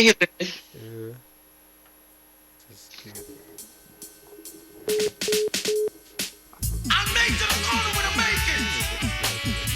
And that's where they make them take it. Sure. I'll be there for sure. Don't worry. I may say bam, bam, bam, bam, bam. It's not an easy road. How many see the glamour and the glitter, so them think I better rose. Me say, who feels it knows? Woo, woo, woo, woo. Lord, every song say these blows. I cry. It's not an easy road. How many see the glamour and the glitter, so them think I better rose. Me say, who feels it knows? Woo, woo, woo, woo. Lord, every song stayed. Why? From the minute of birth, you enter this earth. Obstacle there in your way to overcome first. Throughout every day, they seem to get worse. Oh my God, cast away this curse. Everybody are trying to make every end meet you anywhere that them endeavor. Lord God, you see it. No matter what the world may say out the street, most of it survive won't accept defeat. Now I'm weary, tired and dreary. We got no time to race your better know that it's not an easy road. How many see the glamour and the glitter, so them think I better rose. Me say, who feels it knows? Woo, woo, woo, woo. Lord, help me sustain these blows. I cry, it's not an easy road. How many see the glamour and the glitter, so them think I better rose. Me say, who feels it knows? Woo, woo, woo, woo. Lord, help me sustain these blows. Why your eyes to see the sun? Who you love and who you don't. Trying to discredit the works you have done. Some not satisfied with the post of ally. From the scribes and Pharisees, you got to stay wide. Hold up me head. Jai. How we can disappear. Pray for your slide. Righteousness prevail. It's down by my side. Nehebsi? Are we on Heztah? Sorry. Okay. Are you ready for me now? I'm not. Oh God. Whew. It's not live, is it?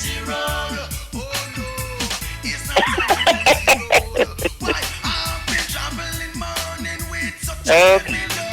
Yeah, but my computer started to play up. Alright, so I'm gonna turn it off.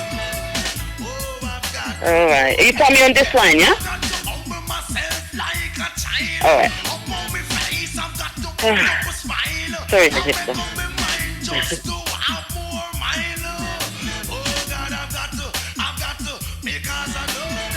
It's not an easy road. How many see the glamour and the glitter, so they think I better rose. Me say, who feels it knows? Woo, woo, woo, woo. Lord, help me sustain these blows. Once more, it's not an easy road. How many see the glamour and the glitter, so they think I better rose. Who feels it knows? Woo, woo, woo, woo. Lord, help me sustain. Why? From the minute of birth, you enter this earth. Obstacle in your way to overcome first. Throughout every day, they seem to get worse. Oh my God, cast away this curse. Everybody are trying to make every end meet you anywhere that them endeavor. Lord God, you see, no matter what the world. Ojai, can you hear us? Okay, hi, Jai, Nehebsi. That's good. It's louder before. Yeah. Would you like to introduce yourself, please? Tumisi, from Tumisi to... From Tumisi to... Okay, well, make me nervous now. Nemai, Hetakatah. So it's Nemai, Turn it up. You hear me? Yeah, go on, speak. You want me to say it again? Yeah, go on, repeat it because the volume was a bit low, yeah. Okay, the first name is Nemai, Mm-hmm. and the second is Hetakatah. So what does Nahimi means? It means to bloom afresh, to be new. To be new. And so how do you feel? Do you feel like a new person now? Well, to be honest with you, when unlike everyone else, when I got my name, I was kind of a bit stunned because I previously received a name several years ago, which is Tamisha, my current name. And that name means to transform me. Oh. And it's almost the same. So I was a little, kind of, I don't know what I was expecting.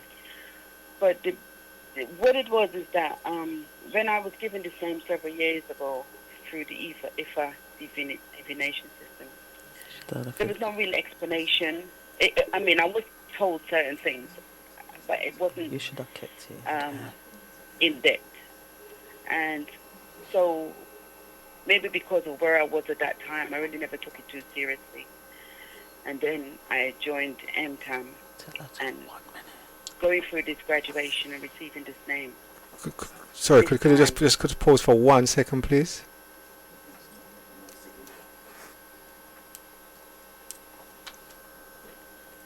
Yeah, go ahead. Let's see. Are you able to hear me clearly? Yeah, that's better. Yeah.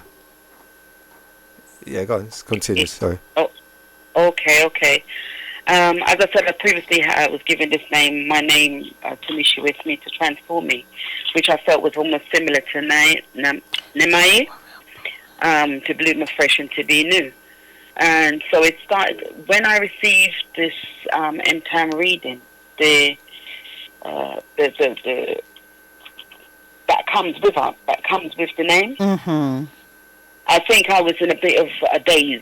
Mm-hmm. And after the graduation, I think I had to really ponder and check myself. And I said, why would I have two names given to me by the mystery system, the oracle, and they're both telling me the same thing? Mm-hmm. And it was the readings, this MTAM science is so beautiful that they give you the readings that they comes along with the name. Mm-hmm. It's very, very powerful. And when I was looking through, I came from the graduation on a high like everyone else, despite how I was feeling. And I was sat down tonight reading through my paper, and I was like, oh my God, this thing is so spot on. Mm-hmm. It is so spot on. And I was able to, it's like having this name and the meaning broken down to me in such a way. It's enabled me to understand and fit the missing pieces of my life. Mm-hmm. And it's made all the years from a child and all the things I've seen over the years. It's like I don't know, it's like a light bulb that goes off. And one of the things I can say that I would say that it's said is that obviously I was an old spirit, but I have not been back for a very long time. Mm-hmm. That's one of the things that really stood out for me. It's a spirit that have not been back for a long time. And I think that made me realize why my ancestors were so insistent and relentless in me coming back again this time, and doing my spiritual work, because nobody's been doing anything for such a long time. Mm-hmm. And I said, so that's why I had to dislocate my shoulder, mash my hip, broke my foot, everything. Mm-hmm. And it's all making sense to me now. Oh. Hello? Because those things that you experienced, they made you slow down and take notice, did they? I think what's happened, if you like it says, be anew. Okay, so they want to put me in a path to come back to complete specific things. And as you get old, and as you grow in your years, and you have choices to make, and we obviously have the Setian choice and the Wizard choice, the road, and we have a fork. We're at the crossroads, and we decide on which roads we go. But every time I came to a crossroads, I always felt that there was something guiding me. And I have that, and there was also rebelliousness there as well. The Setian side that was pushing. It's like it was trying to pull me away from where I needed to go. And I'm looking back now, even the places I've guided, I was listening to your music that you played. One of the records you played is Where Do We Lose Our Identity? In my early days, I used to gravitate to roots music. Do you know what I mean? As a teenager, I'd gravitate to music like Black I Kill Black, Mama Africa, all those regarding still. Those kind of music was something. I didn't know much about roots, but there was something about these music that was pulling me and making me say, does it make sense? I don't know. And being such a dark-skinned person, I remember when they had that song called Black I Kill Black and Black Skin Girl. Those kind of songs, and that was such good for my self-esteem at such a young age. So going through my journeys that I've been on, and the Pan-African days and so forth, coming into MCAM after all the places I've been, I know that was my ancestors guiding me. And, using every tool in my body, my eyes, my ears, everything. I think they used everything. And I'm looking back now and all the events, the things that happened to me, and I see the chronology quite clearly looking back now that I had to have this name, in order to fulfill what I needed to fulfill. And it's amazing.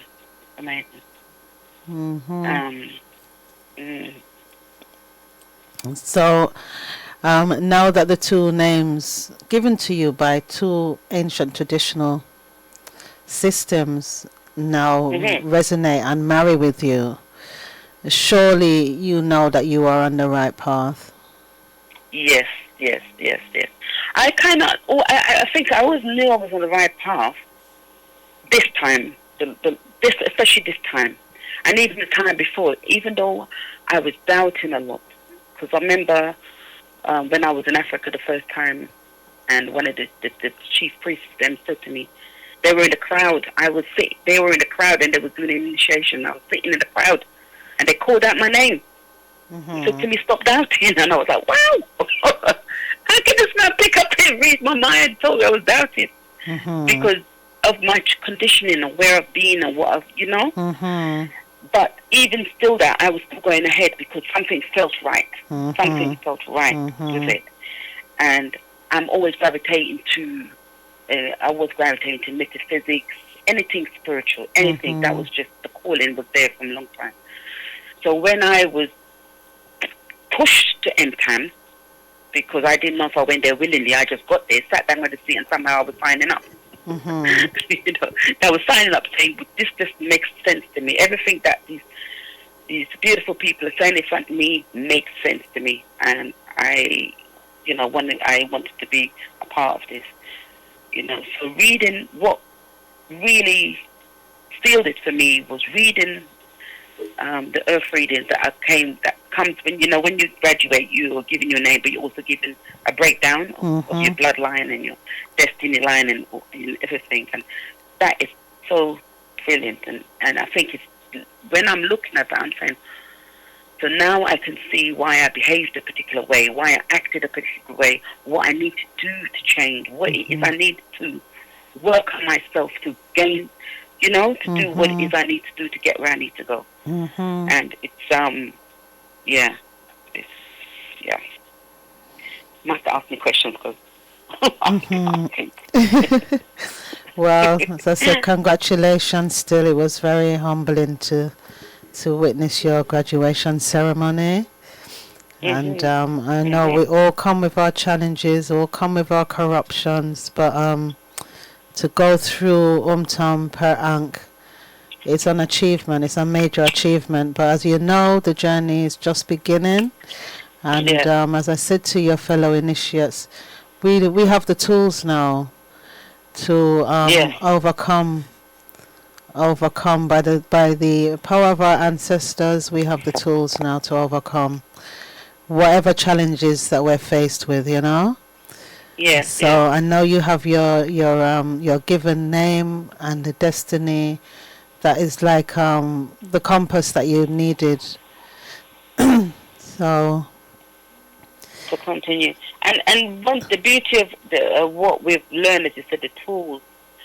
I think later on, as you start to learn with the time, is that sometimes I was there going through a challenge, and I suddenly remembered, hold on, I haven't even done an ablution. Let me go and do an ablution. And the power of the ablution is amazing because it just calms you down right away.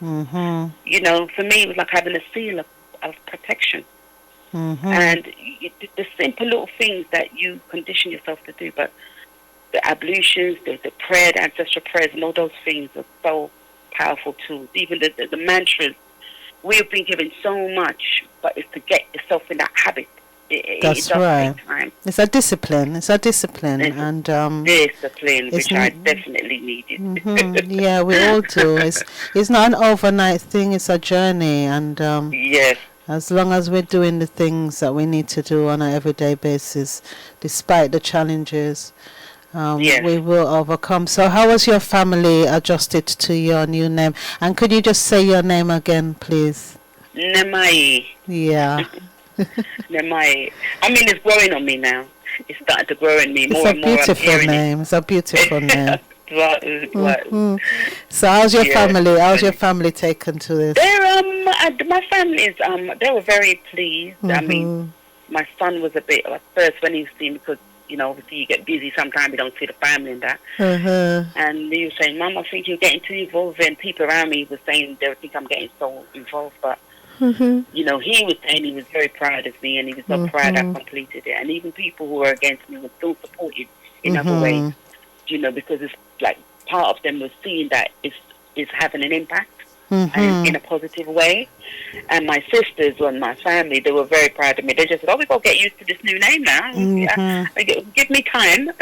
You know. And I suppose they would want to have learn a bit more about the organisation. So I'm just going to send them some information. And I've got a cousin who came, and she's in the church quite heavily. And she's saying, God, if I never had to go, Seventh-day Adventist is Saturdays, or the meeting is on a Saturday, the orientation, she would have loved to come. But the fact that she was even looking at the 77th commandment, she was even thinking about, I would come, that would be unthinkable, you know, because in the past. Whereas I've got other family members who don't speak to me. I have family members who are so deep in the church that they are fearful of coming near me. They don't want to talk to me. They think what I'm doing, I'm blaspheming. So, you know, these are all the challenges you meet along the way. And, you know, and you can write them a book about them. And, you know, you have to stand strong in yourself and know what you want, and don't let anybody kind of sidetrack you. And I think that's what come of it for me. And my generation name that I had to, I can keep remembering myself, Hatakatah. Hetakatah.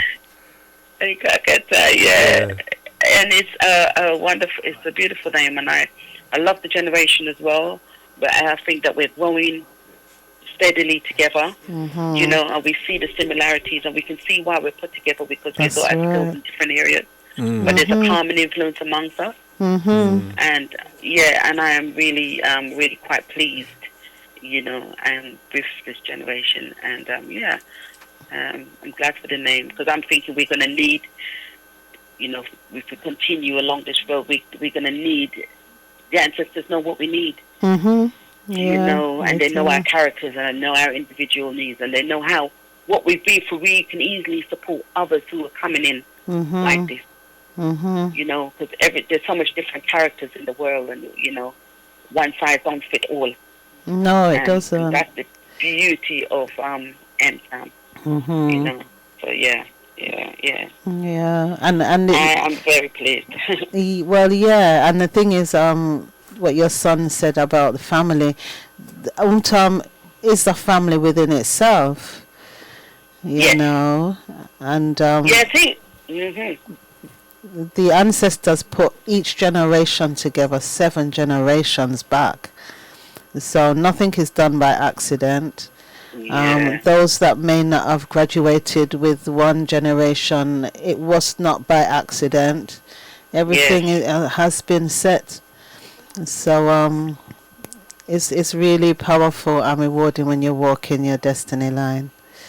Yes.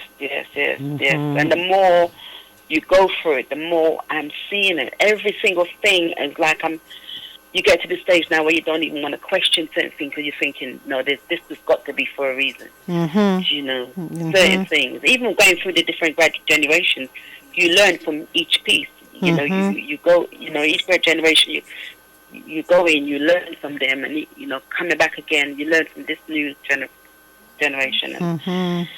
And yes. I see the work that's ahead of me, and it's a lot.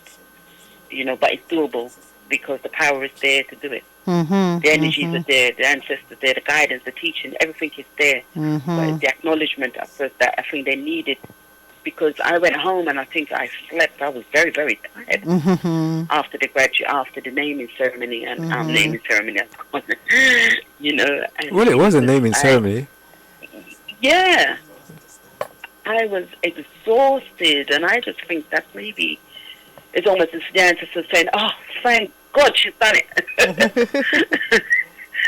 You know, we can relax a little bit now and help her through the next steps of it now. You know, and it is really, really phenomenal. You have to go for it to actually to understand what we're trying to say. Yeah. Well, remember to invite your family and friends to the orientation on Saturday.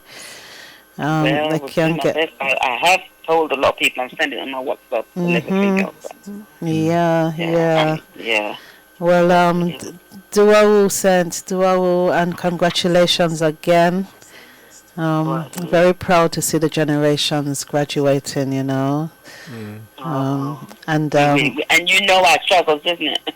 Yes, this is it. You struggled, but the thing is, I think sometimes you underestimate yourself because you know so much, really, and you know, it showed you that you've passed. You know, that's to show you how much you actually know.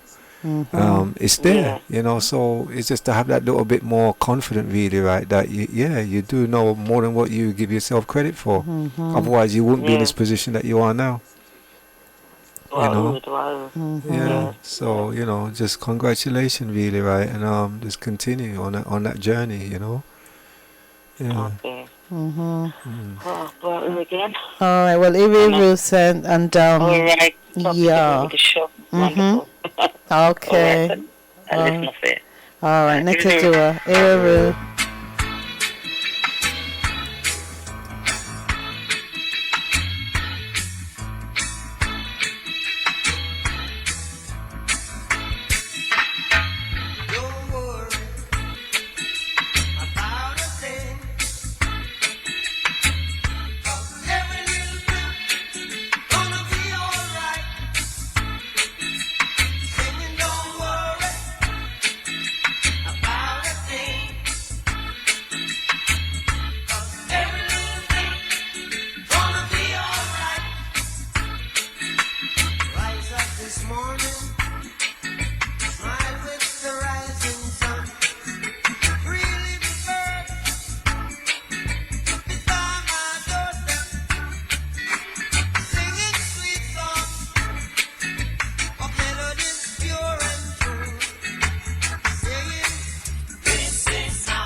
Okay.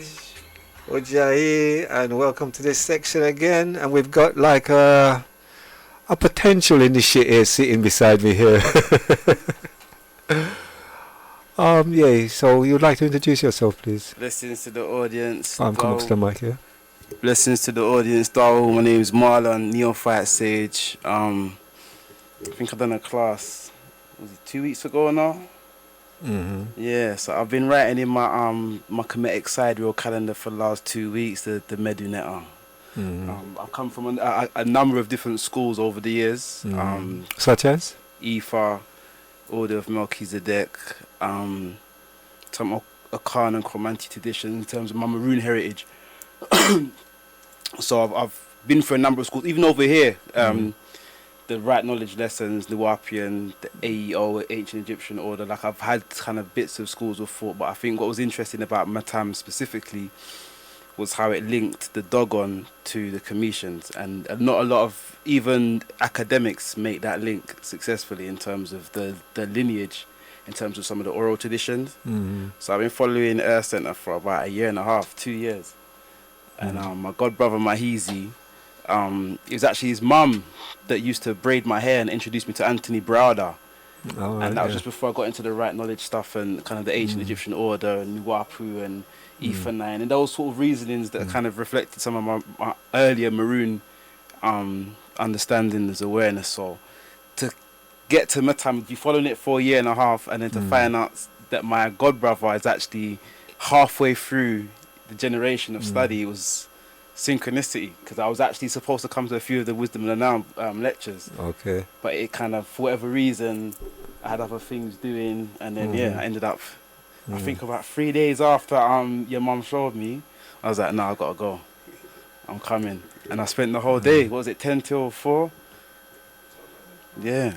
So that's what you got to look forward to, though. Yeah, that 10 till 4 really for the next how long it takes for you to it's go. Not a potential, it's not a potential, it's a definite. Yeah. So what was intriguing about, like, say, what you came to Umtam and see that was different to, say, the rest of the places that you've been, though? I mean, initially it was the connection between the Dogon and Kemet. So very few. You've got the Shrine of Ma'at in Harlem. You've got the Shrine of Anu in New Jersey. You've got the Shrine of Ptah in Harlem with Baba Haru. You've got a lot of you've got the Salsetta Society. You've got all these kind of different orders and sects and factions of Cometian knowledge, but very few of them have successfully made the connection between Dogon and the cosmogony around the Dogon star, the Sirius, the connections in terms of the cosmology, literally the astrology of some of the information, and linked it back to Kemet. So in none of those kind of African American shrines or schools of thought do you see that, and that's because it's a direct oral tradition, and that's what kind of drew me in specifically. As I said, I've been following for the last 1.5 years, so I'm quite aware of the teachings. So only recently I got philosophy podium, and I've read it once. I'm kind of going back over very specific sections of it at the moment. So yeah, it's not even a possible. I will be starting my journey. It's a hard book to understand, though. No, not at all. Not at all. I mean, obviously, I come from a lineage of studying Keys of Enoch, the Lawrence books, in the Obia books that were banned in Jamaica. From Eden to Exile, the Carriers. Like I've read Hebrew Israelite literature, Moorish Science Temple literature. Ethiopian Orthodox Tawido. I went to go to St. Mary Zion Church in Hackney. So I've read a lot of this kind of more esoteric, what they call now New Age or metaphysical information from a child, and gone back home to Maroontown and Trelawney and done bits of work in my early adulthood, like 13 onwards, around some of these themes. So this work is right in line with some of the things I've been doing for most of my life. Yeah, so in terms of like seeing how far that your cousin is your cousin? Your god brother. Your god brother. Yeah. I mean, we call each other cuz, but we're god brothers and we grow together. So it's like, and what's funny actually, he's my younger god brother cousin, but he's my older brother in Matam, because he's the mayor of Hetakatah. Hetakatah, yeah. So Mahezi Hetakatah is my older brother in the order, and in terms of the tradition, I'll be the seventh. The eighth. Yeah, eighth, seventh or eighth Seventh, generation. Seven. You gonna be generation 7. So you're gonna have to call him Hattani then, really. A big brother that no man. You mean a big brother that no? Yeah. Age is just a number. So kind of you know, you say that you've been in all these different organizations and things, yeah. And as we know, really, right, that a lot of them don't really, right. They've probably, as we said, the Dogons, they've actually been living this tradition for thousands of years. So it's not something that, like, say, they've just developed or they've read from a book. This is a lifestyle. Yeah, really. you've got the. So I saw certain organizations like that. They're research groups for the most part. They aren't spiritual practitioners. They're more research groups. You've got Azkat in America and Harlem. And the kind of conscious community in America is for the most part more academic. The stuff around spirituality they call spookism or pseudoisms. A lot of there's like an academic, very atheistic way of looking at spirituality as separate from science. And Matam and most African cosmologies didn't separate science and religion. They was one in the same. So the chanting, the yoga, the energy wheels and understanding your chakras and how you balance your energies, all of those things are inherent in African traditions that I think African Americans for the most part in the conscious community have lost the aspect where they would call a spiritual practitioner spooky or pseudo. So the oral tradition, I think there was the wisdom keepers in the Nile Valley now. There is one apart from the Dogon tribe, there's one other oral tradition called the wisdom keepers, and I think El Haram, I forget his name. I think he might have passed not so long ago, but he was one of the last in that specific line. Neb is the only preserved line that's gone from oral tradition. That's why people they've found it difficult to connect Dogon with Kemet. There is some theory around it, but very little concrete, archaeological, irrefutable evidence, and that's kind of more academic. So when you deal with oral traditions, and the philosophy podium is a direct lineage, like father to son, and you don't get that a lot. That's very rare. So you know when you go for initiation, that sometimes though you've got to let go of some of those other All things. of it. I mean, when you say let go, that's not to say that any of the orders that I speak to, I am a fanatic or dogmatic in the way I perceive it. Like I've studied a broader range of I guess schools of thought around mystery systems. So all of that can go. It's what's practical. And I think I've been looking for a house, a community.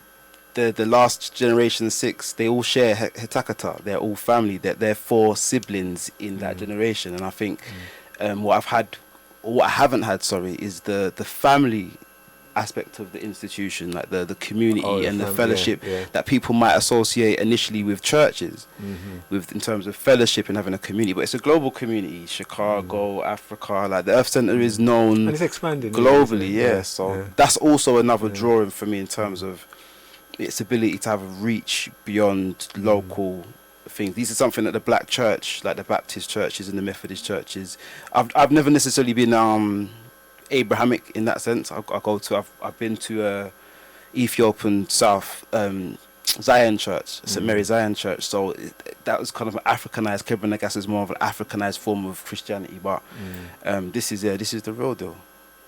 I didn't read this. They are Christianity. Yeah, it's Abrahamic and even when you look at the Matam, it does speak to some of the origins of monotheism, but more so pantheism or henotheism in terms of the academic way of looking at some of these theories or subscriptions we make to spirituality. So, which countries in Merita have you visited? I've not been. I've only been to Jamaica. I'm supposed to go to Nigeria this year. Okay. Regarding some of the ether stuff, but I've never been. Okay. I've never been. Because in Umtown, as initiates, we go on pilgrimages. When's the next one? Sign me up now. Yeah, I'm there, man. There, right. It's actually going on now, isn't it? Now at the moment. And probably the next pilgrim might be around December time. Oh yeah, New Year's. But usually starts from December, isn't it? For about 3-month period, isn't it? So once you embark on the journey, When I embark on a yes, journey. yes. Once you embark on a journey on Saturday, then it gives you the tools by the time December that you're ready to go on pilgrimage and experience. As you said, the real thing.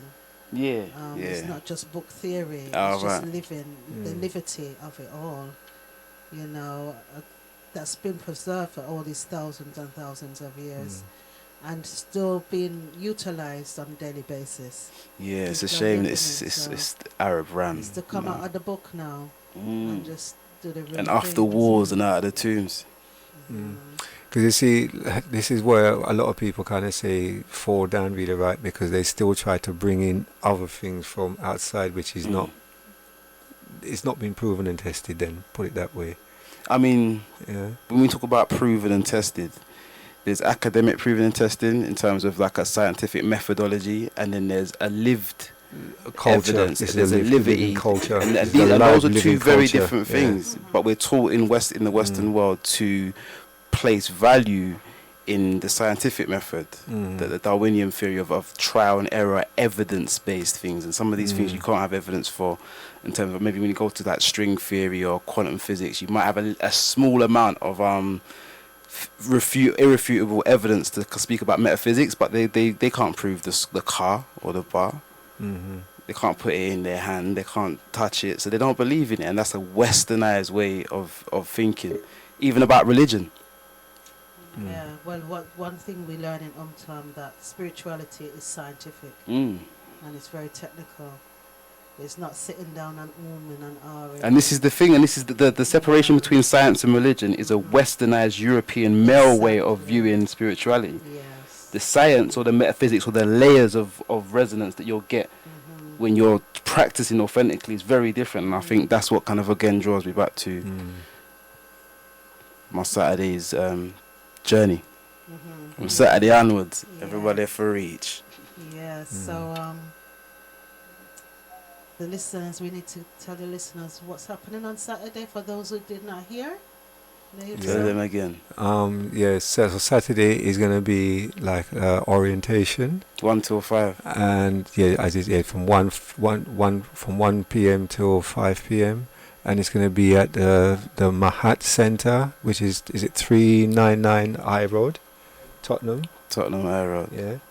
And basically orientation is open up at least once a year. Really like say small window, not forget team. It is a very small window, yeah. But it's from that date you'll have about 3 weeks, so there's a window of about 3 weeks for all those really who for those, people and once that 3 week expires, then you'll have to wait until the next door window is open up again, really. But you've heard testimony from the 4 initiates who have just graduated, and the readings and how it's actually transformed their lives, basically. Transform all our lives, basically, who's gone through initiation, really. I've got a question. Yeah. I attended the graduation ceremony, and one of the things that was interesting was the walking stick. Each graduate had a pilgrimage stick or a staff. So that reminded me of Maroon time, when once you'd finished doing your manhood training, you come back from the bush and you get a staff carved with your name, and you're now a man. Like you're reborn into the tribe in a different as a different person. And it was reminding me, so I wanted to ask one of the people that's here how that stick came about, and what it entailed, the work, because some people actually carve their own thing and other people get carved for them, and some people got them fierce pan, other people have white stick and all different kind of styles. So I was just curious as to how that come about, the stick or the staff situation. That would be quite interesting. That's one of those questions they would say that in a shiffy. Okay. Say no more. As you go through your it's a pilgrim stick. It's a pilgrim stick. Yes. So, but when you go on pilgrimage, you know the benefit of having that. Yeah, I mean, we have one big one in here right now. Yeah. But I mean, someone did say to me before that the stick, you know, like when you look at, like, say, all the deities and things, they've all got a stick, staff, yeah, and they're all straight, yeah. Yeah. And so, yeah, so you rule upright, righteous. Yeah, that's right. It's straight. There's no deviation, really, right? So they rule in truth and right, and you know, so that was well, an understanding that I got. So I'm not sure I'm correct, but it seems, yeah. Yeah. So that would be a question really that we'd have to ask our attorneys then really. I think every tradition does have their own inner reasonings for the staff in terms of uprightness, but there is obviously esoteric and different levels of meaning to the need for a staff. But first of all, though, you'd have to get through the initiation first, really, to get your staff to qualify for that one day, yeah? Yeah, of course. Give me a year, man. We say in 2021. I'm soon calm. So the classes, when you sat in on the classes, how did you find the information that you was getting compared to, say, what you was receiving before? I don't think it's fair to for any of our African traditions to be compared to say which one's better or which one's kind of worse or which one's more authentic. I think it's important to speak on what resonates the most clearly in truth, and I think the day that I done, everything resonated. It resonated in truth, so I think I wouldn't devalue anything that I've done before, but everything that I've done before has brought me to a point. Yeah, it's a stepping stone, really, isn't it? You know, as I said, it's a sequentiality of things that lead up to this stage here. Really. You know, we're not taking away from anything, but I mean, what I was trying to get to was, I've been through different stages of different things myself, but then coming to Umtam, is like there was questions that still wasn't answered for me where I was before, and now I've got those answers here, and here's like, you know, like you see a jigsaw puzzle, where you see the whole picture. That's what I got from this here personally. You know what I mean? I don't know about anyone else. And I think even the earth readings, the whole earth readings is also a part of the tradition that's rarely practiced outside of very specific oral traditions. It's not done in most of the schools that you'll go to. Most of the schools of thought, or most of the churches, most of the temples, most of the Ifa practitioners, none of them don't necessarily. There's divination and oracle work in Ifa, but in terms of the science, it resonates very well with me. Well, the Gumu people, they were gifted with that. That's what was given to them, so that's what differentiated them from a lot of the other tribes out there, really, right? That they had that knowledge of how to interrogate the earth, you know, so they understood the heart and the science behind that. And this is where Nebnabam Musa Morandenibik, where he was a master at it, so he was able to see things really, right, what was going to happen in the future. Remote viewing. So therefore, really, he seek permission and was given permission to take the knowledge here. So, hence, really, so that's the power within that, really. And as you say, it's not every kind of tribe or listen. There's no African tradition other than maybe particularly Ifa, but none. Even in terms of what Neba does, in terms of remote viewing, like if anyone's ever had the feeling of deja vu, where something's happened before, that remote viewing is actually having perception of other planes of existence, other future realities, and being able to chart them, not just for yourself, but for people that you come into contact with. That's something that is not only rarely practiced, that's only practiced in Matam. Like I've had experiences in yard with certain what you'd call shaman or obia man or juju man, but that's all been mystified as spookisms. But I think that's another rare thing that Matam does that no one else doesn't do. Well, you see, this is what they're saying. There's no space that is unoccupied. There's no space that is empty, and so they know that even with what we perceive as being an empty space, there is you see. So this is where they have that knowledge, really, right, to say, well, they can tap into what people can't see. So they're on that level there, really, you know. wrap it up. Get them signing for wrap up. Young man, your name again, please? Marlon, Neopnyte Sage. Sage is an acronym. It stands for Systematic Analysis to Gain Elevation. Poet, youth work, gang prevention, work with kind of dealing with child criminal exploitation. Community man, Lewisham, Blue.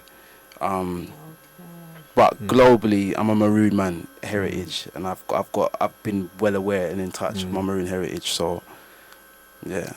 So the listeners there really, so you know, they can see. So for those who are coming in, so technically they'll be in your generation. Yeah, whoever's coming on Saturday is going to be part of my class. Yeah, not my class, our class. Whoever will never reach will be a part of our, which will be this the 7th generation. Yeah.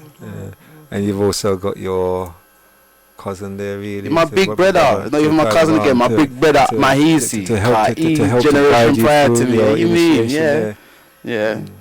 So, Marlon, you bring along your friends. I'm looking to my brother needs to roll. I'm not gonna bait up his name, but Crops needs to he needs to reach. I told him to listen, so my little brother needs to reach. And then a couple other people, but my brother definitely. Okay. Yeah. Well, blessings to the audience. Blessings to the blessed radio audience. Yeah, we will have you back again once you're going through initiation. Yes. You can come and share your experiences with the listeners. Yeah, drop 2 dub poetry on it. Yeah. Ashe. Okay. Yeah. Well, yeah. So, for all those who are interested in orientation, as I said, it's at the 399 I Road. That's not the address. It's 399, isn't it? So it's the orientation where the doors are going to be opening for people to come on Saturday, the 8th of February. It's at 1 to 5 p.m. at 366A High Road, Tottenham, London, N17 9HT, and that is at the Marlon Centre. Telephone number for inquiries 0208 558 3678. And look up for us on Facebook, the Earth Centre UK, where you will find the lectures, upcoming lectures, and that's not just Facebook UK, Earth Centre UK, it's the Earth Centre globally, Earth Centre Manu, Canada, Coventry. We have our February lecture, which is the Motherhood, Divine Feminine.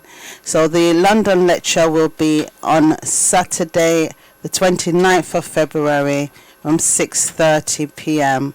So follow us on Facebook for that, and we look forward to seeing as much people as possible on Saturday for the orientation. And if you follow us on Facebook as well, you will find other orientations that are happening in Toronto and Coventry and other temples across North America. So we'll say Iriru. See you next week. Yeah, we want to say Dua for bless, really, for giving us this opportunity, really, for presenting the Earth Centre to all of you out there and sharing our information and our knowledge that we've learned through our teachings. Yeah.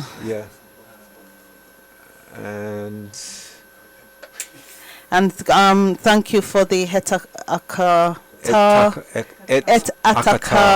generation for coming in and sharing their experience on their graduation day. Some call it their rebirth day.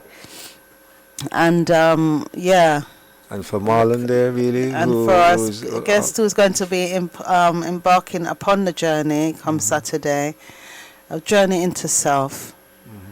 And it's a worthwhile journey. And the ancient mantra is to know thyself. So with the tools that we learn, the knowledge that we receive through the schools of Kemetic philosophy and spirituality, we are given those tools to embark upon the journey into self. So Saturday, the 8th of February in London, 1 to 5 p.m, Mama Art Centre, 366A, High Road, Tottenham, N17 9HT, and look out for the Earth Centre on Facebook and Instagram for the other temples and their orientations. And the number of, just if people would inquire. Yes, so Iriru, everyone. Iriru. He's the double-edged sword. He's the key to unlock their treachery. Follow truth and you shall find him. He's the definition of humanity. He's the beginning and the end. He's the prophet never far away. From far away. Far away. From far away. From far away. Prophet never far away. Musa far away. From far away. Prophet from far away. Prophet never far away. From far away. From far away. Prophet from far away. Bob Marlon says, emancipate yourself from mental slavery. None but ourselves can free our minds. Have no fear for atomic energy, 'cause none of them can stop the time. How long shall they kill our prophet while we stand aside and look? Some say it's just a part of it. We gotta fulfill the word. Come to Mahezi. Come to Mahezi. Come to Mahezi. Come to Mahezi. He got your own told story. From far away. From